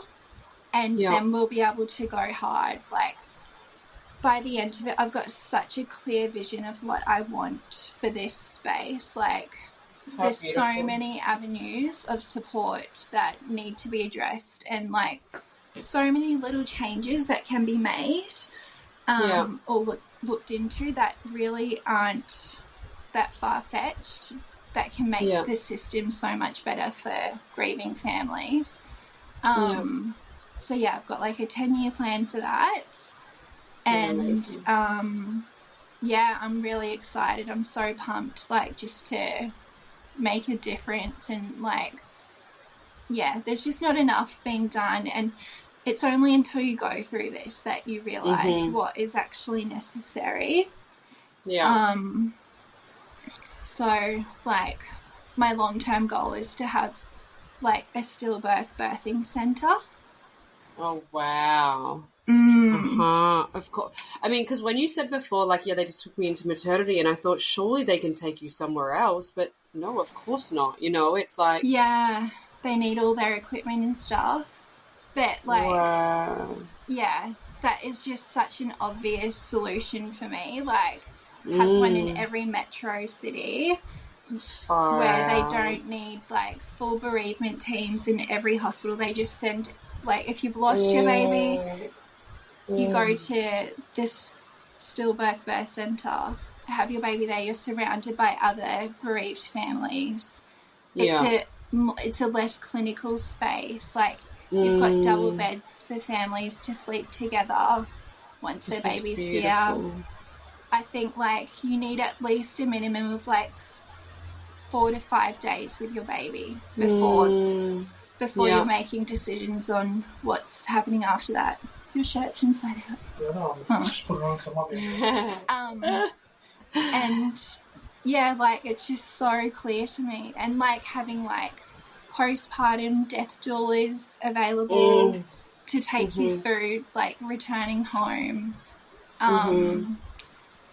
yeah, if we had a facility like that, like rocking chairs in the bedroom so you don't have to leave your space. And if that's an option and people know about it, it's more spoken about, and so then people know how common it is, because it is common, and because it's so not common. Acknowledged, it's not talked about, it comes as such a shock. Yeah. Because it's like, I just did not know this could happen. And so if there's, not that everyone wants to know about a stillborn hospital, but sadly we need to know about it, because it's you so need necessary. to know. Yeah, I think it's a phenomenal idea. And like, yeah, even there's so many things I have on my list, like even like you talking about that, like I think that we need to be having these conversations in early pregnancy, like with your midwife. So so just having like a conversation like, okay, like these are the statistics and we don't want you to, like, I don't know, like, I know, yeah, no. They just need to say, like, okay, if this happens, this is what it looks like for your support from here. Yeah. Like, you would birth after 20 weeks. Like, people don't know that. Just, like, getting all of those facts out of the way. And, like, it's not, like, a scaremonger thing. Like, it's not to put fear in people. But, like, every procedure that you go for, you're told of, like, all of the things that could happen. You have to sign away. Why are we not talking about this? Or even, like, so, like, giving someone who's pregnant in the very early stages, unfortunately, like, giving them a miscarriage pack to take home. And, like, you know, like, talking about it then and saying, like, we hope to God that this does not happen to you, but if it does, these are the steps you can take at home to hold on to your baby. And, like, you know, talking about it then. And then, so even if it's not happening to you, if you know someone who's gone through that, you're more aware of, like, what they've actually had to experience. And, like, if it's happening to you at home, you know, like, you're just educated a little bit to be like, okay, like, this is what I need to do, and I've got support there for me. Like, yeah, because we get told, like, it was interesting when you were saying earlier, like, you had a sharp kick and then you had another one and then you had reduced movements.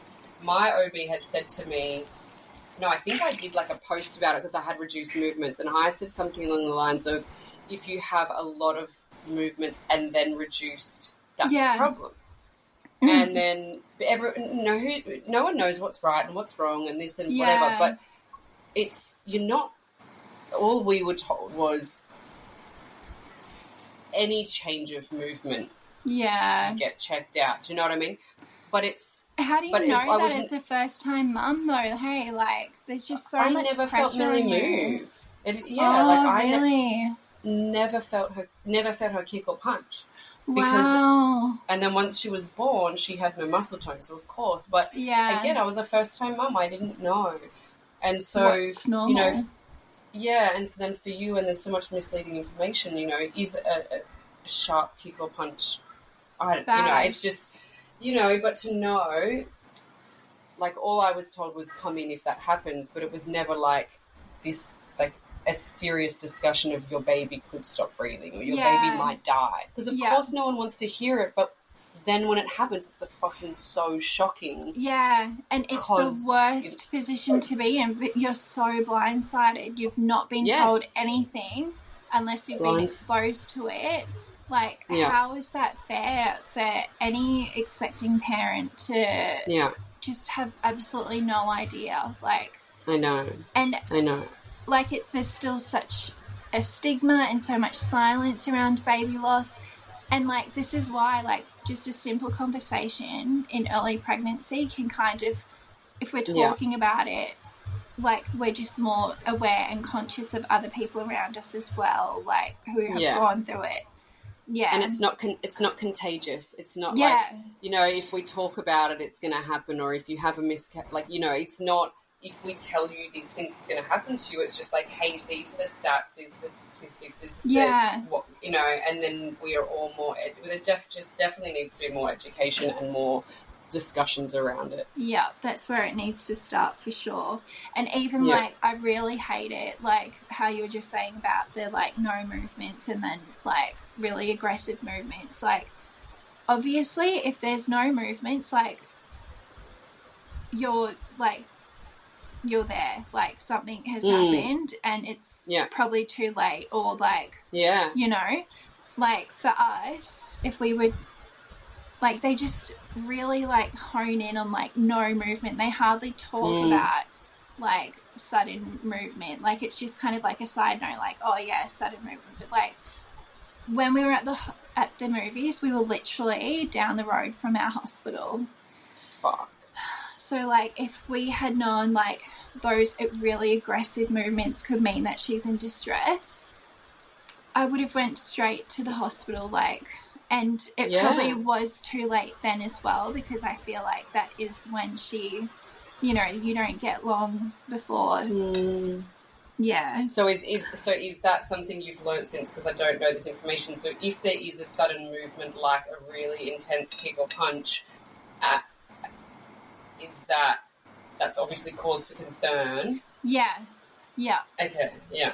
So, yeah, like, that's probably your first sign of distress that your baby's in. And then, like, having nothing afterwards, obviously, like, that is the moment that she, was... It's just fuck, I'm so sorry. And you, like they say, because I remember like my OB saying to me, any change in movement, so increased movement or decreased in movement. So it was a change in movement, but again, I never felt Milli, so I didn't know any difference between what was increased and what was decreased. But that's really interesting that you say that like a sudden movement or a sharp movement is potential distress. Yeah, it's just, I really hate the movement thing. Like, it's just so much pressure on a mum, like, as if you don't have enough going on already. And, like, I remember with my friends, like, they always knew when their babies would hiccup after every meal, or, like, you know, they knew where, if that was a hand or whatever. And I just, like, had no idea about Whittaker. I was just, like, me either. You know, and I felt bad that I didn't, like, they always say, like, watch your baby's movements, like, make sure that you know their pattern and stuff, and, like, it's just too much. Yeah.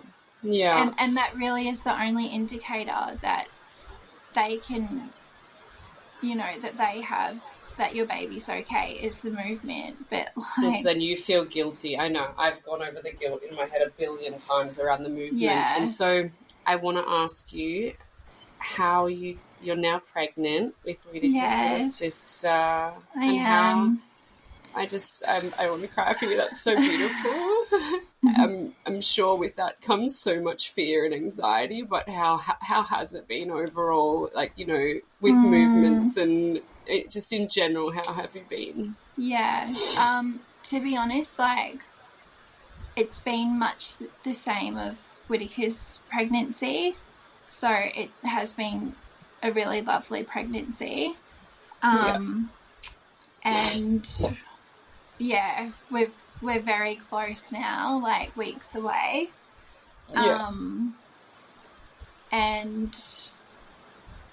I still find it a bit numbing, to be honest. Like, we're only just kind of really starting to embrace, like, what it means for us to get this far and for her to come home.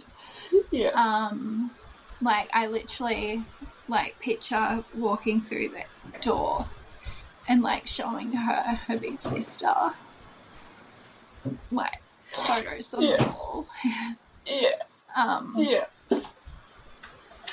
So we've had a lot of freakouts. We've been up to the hospital a few times. Of course.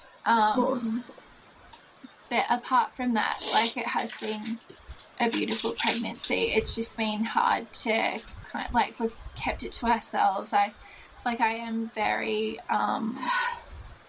like, I'm very present in the baby loss community, but I've just kept this to myself because I just needed to get through it on my own without, you know, like having all the extra like pressures of, you know, everyone else's kind of experiences and stuff, which I think has really helped me like keep myself together. But yeah, it hasn't been easy. And like for me and Ryan, like with Whittaker, I feel like we always have like our moments on our own, like our really heavy days, and the other one can pick the other one up. But with this pregnancy, like we are both struggling and like just emotionally. So it is really hard to like keep each other up at the same time. It is so much pressure on a marriage. Like it's and it's probably that could be a whole podcast in itself. I mean, like, you know, we got married while I was 22 weeks pregnant, and they say the first year of marriage is the hardest. Try to add, and then, you know, it's hard when you have a newborn. Try adding baby loss into a marriage. Like, it is not a walk in the park. It's so hard. You know, you're trying to keep your own head above water. You're trying to keep your loved one's head above water. It's so hard. And I can only imagine that then being pregnant again, I fear for it. You know, I'm so excited for it, but I'm so fearful of it. And I can just only imagine the additional things it adds to you and Ryan. Yeah. It took us a long time to like, like from the start of losing Whittaker, we always like, I remember standing over her bassinet and just saying to Ryan, like, if we can just get through another 11 months of like conceiving and being pregnant again and having another baby in our arms, like that is all I wanted when, you know, in those early days until like it hits you and you're like, I cannot do that to myself. Like I can't go through that again. And you just feel like I'm so committed to, you know, putting Whittaker's name everywhere and like just wanting to honour her in every way possible, that I couldn't fathom bringing another child into this world and giving her that much love as well, you know. And then also like the fear of losing her too, like, absolutely. And it sucks because like now you're so exposed to baby loss. It's not just how your baby died, but you know so many other stories and how you know, like your story, like having your perfect little girl and not realizing until she's here that it's can just be ripped away from you. Like, talk about blindsided, huh?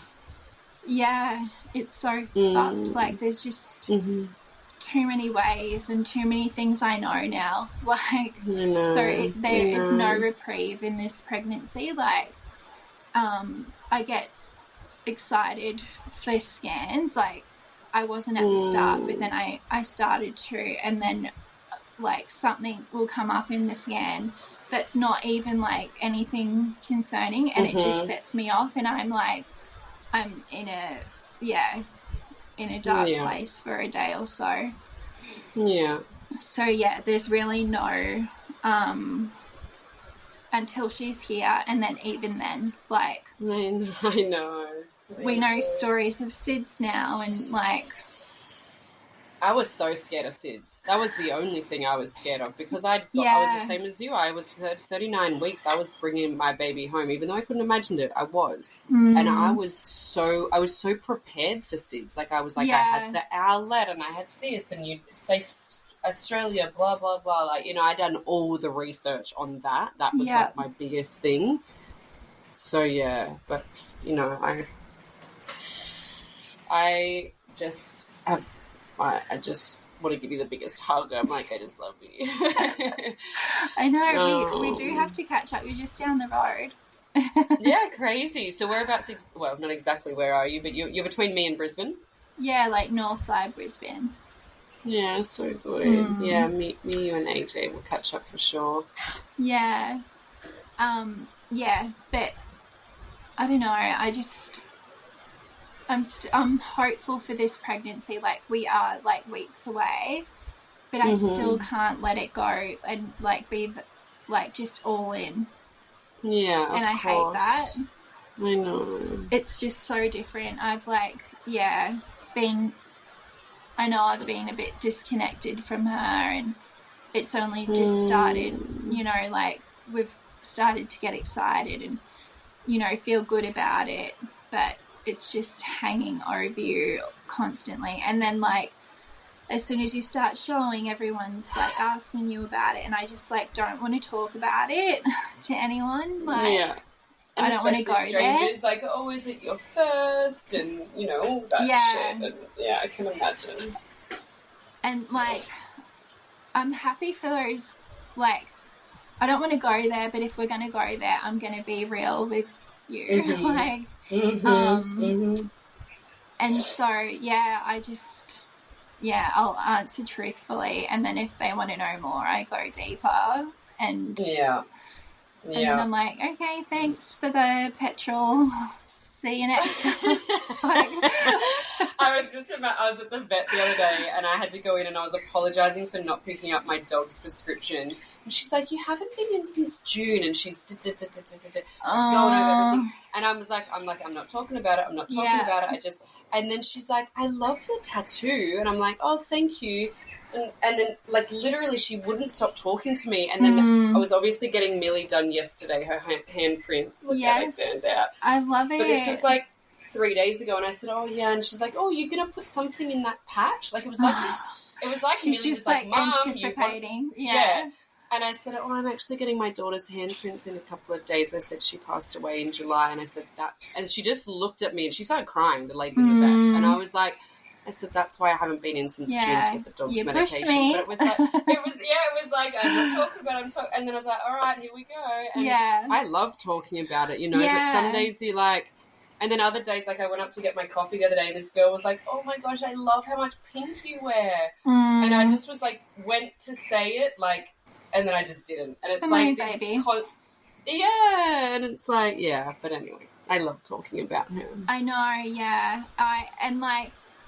Like we're 2 years, 4 months down the track, and like for me, that is all I wanted. Like I wanted everyone who knew us to like just say her name every day. Like I didn't want anyone to lose who she is to us. And now I just like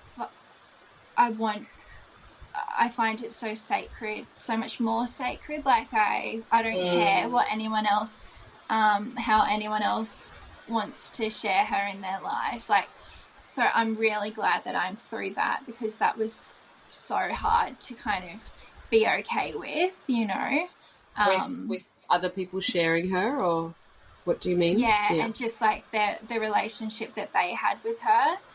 Okay. I so badly was so fixated on like wanting to make sure that she was never forgotten, and now like I'm content with that, and I'm okay with like how we love her and how other people love her and how they show it or not show it. And then I think the same goes for like this pregnancy. Like, you know, like I just always have my head down. I've only noticed recently I have my head down. Like, you know, if you're passing another pregnant person when you're pregnant, and like you give each other like the little nod, or like they've got their kids with them, and it's like, oh, that'll be me soon. Like I just I can't even like connect with that. And then like conversations with people I'll try to avoid, but if they want to go there, I love nothing more than talking about her. But like even getting my nails done the other day, and their lady was like asking me all about like, and I was like, yep, this is my second. And she's like, oh, how old's your other baby? I said, she's 2. And And then it just like, because the place was so full and like, you know, the language Yeah. barrier. And she's Oh, like, yeah. she's like, oh, where is your baby? And I was like, Oh, my she's gosh. with Grandma. And Oh, you didn't? I did. That was the first Yeah. time I said it. But it kind of felt nice, like, to think that, Yeah. because Ryan was getting a manicure as well, because we, like, did a photo shoot, and I made it. And That's so Ryan's funny. just sitting there like, yep, like... So you probably felt more confident about it because he was there as well. Like, you probably giggling to each other and Yeah, like a little inside joke. Yeah. But yeah, I don't know. That's the first time I've ever, like, said that. So that was a bit weird. But, like, that's just how it is. Like, yeah.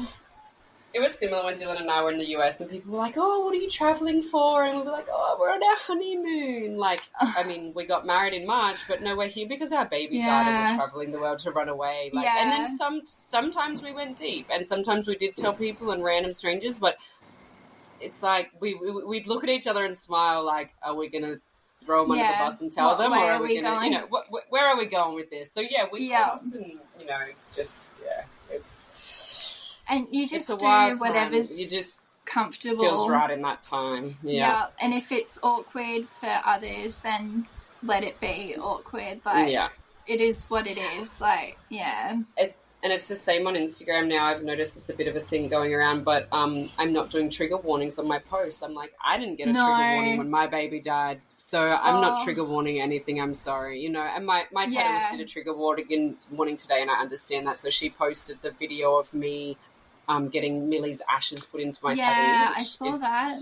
Amazing. I know. And she put a trigger warning and that's so fine. Yeah. But I'm like, I'm not doing it on my stuff anymore because I was never warned. Yeah. It just hit me like a ton of bricks. So yeah, like we haven't shared anything about this baby on socials or anything. But if I am to, which I probably will because we got really nice photos done on the weekend. Yay. I will put a trigger warning on that for people because that is so much more damaging, like seeing living children when you're struggling with things than it is to see a photo of my baby that I have to protect you from. Yeah. Why do we have to put trigger warnings on our deceased children or on this traumatic story? But everyone can share their beautiful news and there's no trigger warning attached to that. And we have to be okay with that. Like, that grinds my gears too. Yeah, I hear you. I do put trigger warnings on some of the podcasts when it's like talking about suicide and things like that because you know, I get, you know, it's a lot. There's a lot. I don't know. The whole life is just a trigger warning. Yeah, exactly. Oh gosh. Well, my lovely, it has been an absolute pleasure chatting to you. Thank you for having me. It's honestly just amazing. I've loved hearing your story. I just love you. I'm like, you're my new favourite human. I'm like, we could talk for days. I know. And I feel like, you know, people say, oh, you're amazing. And we think, oh my God, I don't feel it. But the things that you are wanting to implement, the things that you already have implemented, the space that you're creating for people is honestly amazing and phenomenal. And I applaud you. And you and Ryan, because he's in there too. Yeah, and, he's you know, he's always there. Like, he's right behind me, and I force him to be there, but he wants to be there too for his girl. But and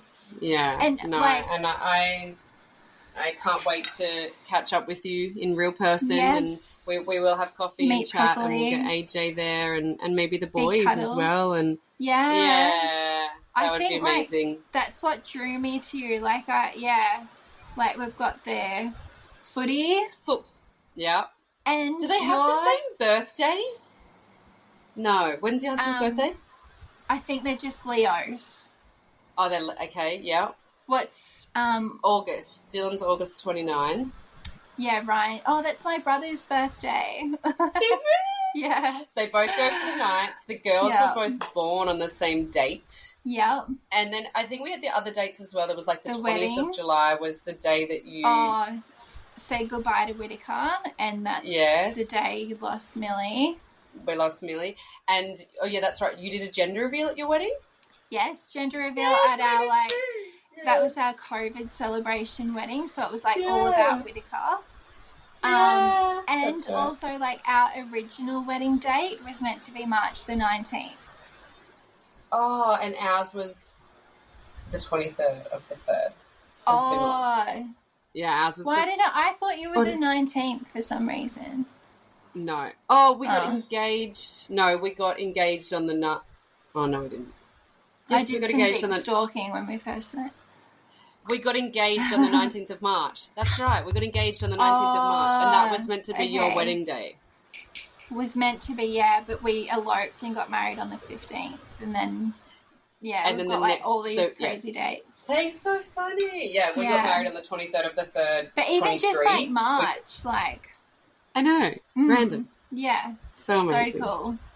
That's our girls. So amazing. I know. Just bringing us together. Yeah. And like... What's your star sign? I'm Aquarius.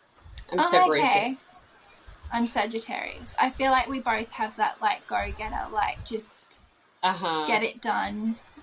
Totally. I'm inspired by you. You're amazing. I'm inspired by you, like, honestly, 4 months down the track, and you're talking to people, like, so openly, like, it's honestly so courageous, and just, like, having space for other people.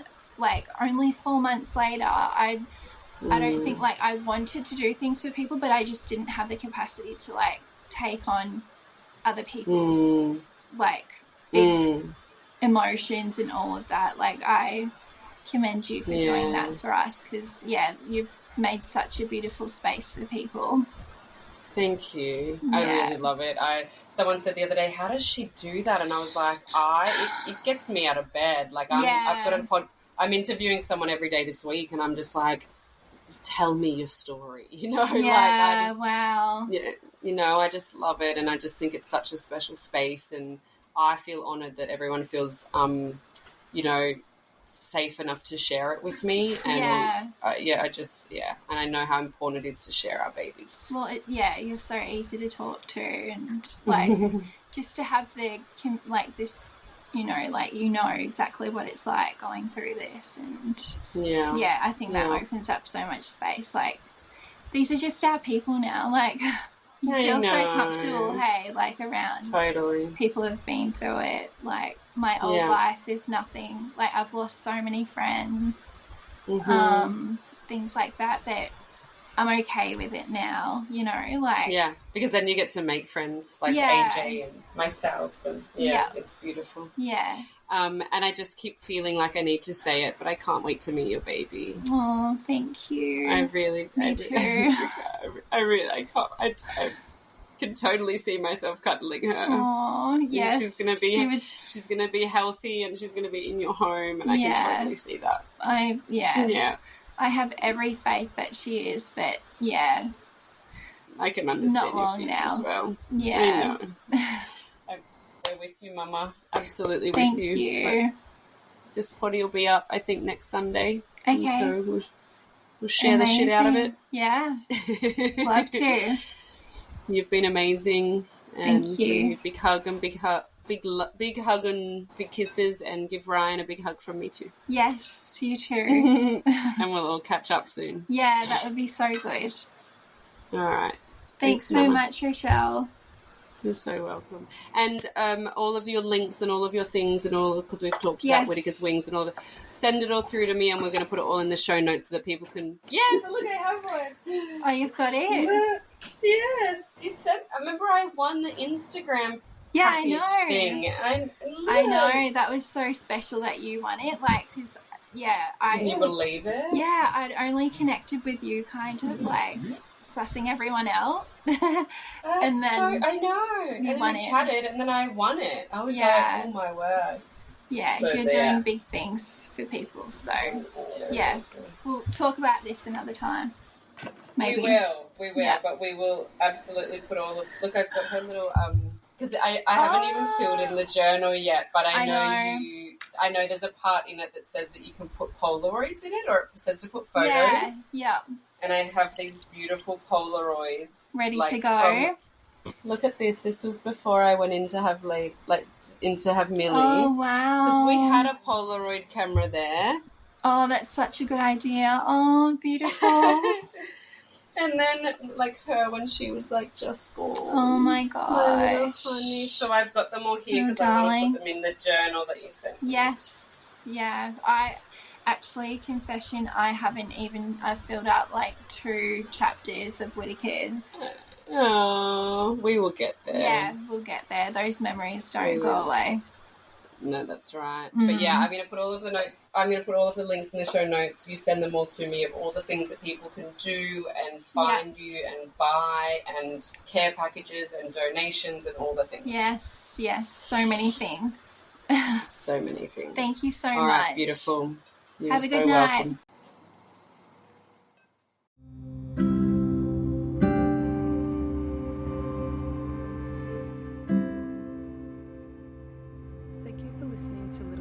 Big loss. If you are here because you've experienced baby loss recently or a long time ago, I'm so sorry. I know this pain will never go away. My heart breaks with you. This is a pain no one ever expects to endure.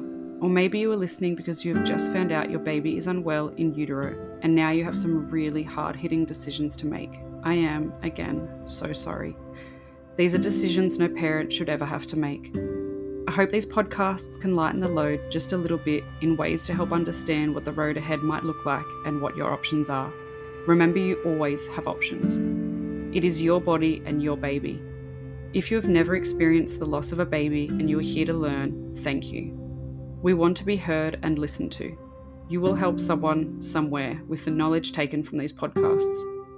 If any of today's conversation has triggered any uneasy emotions for you, please contact Lifeline on 13 11 14 or lifeline.org. Another organisation working specifically with pre- and postnatal depression and anxiety is Panda. You can find them at panda.org.au.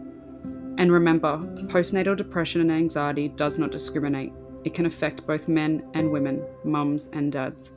Please seek help from your GP, a psychologist, your local hospital, a midwife, obstetrician, Lifeline, or Panda.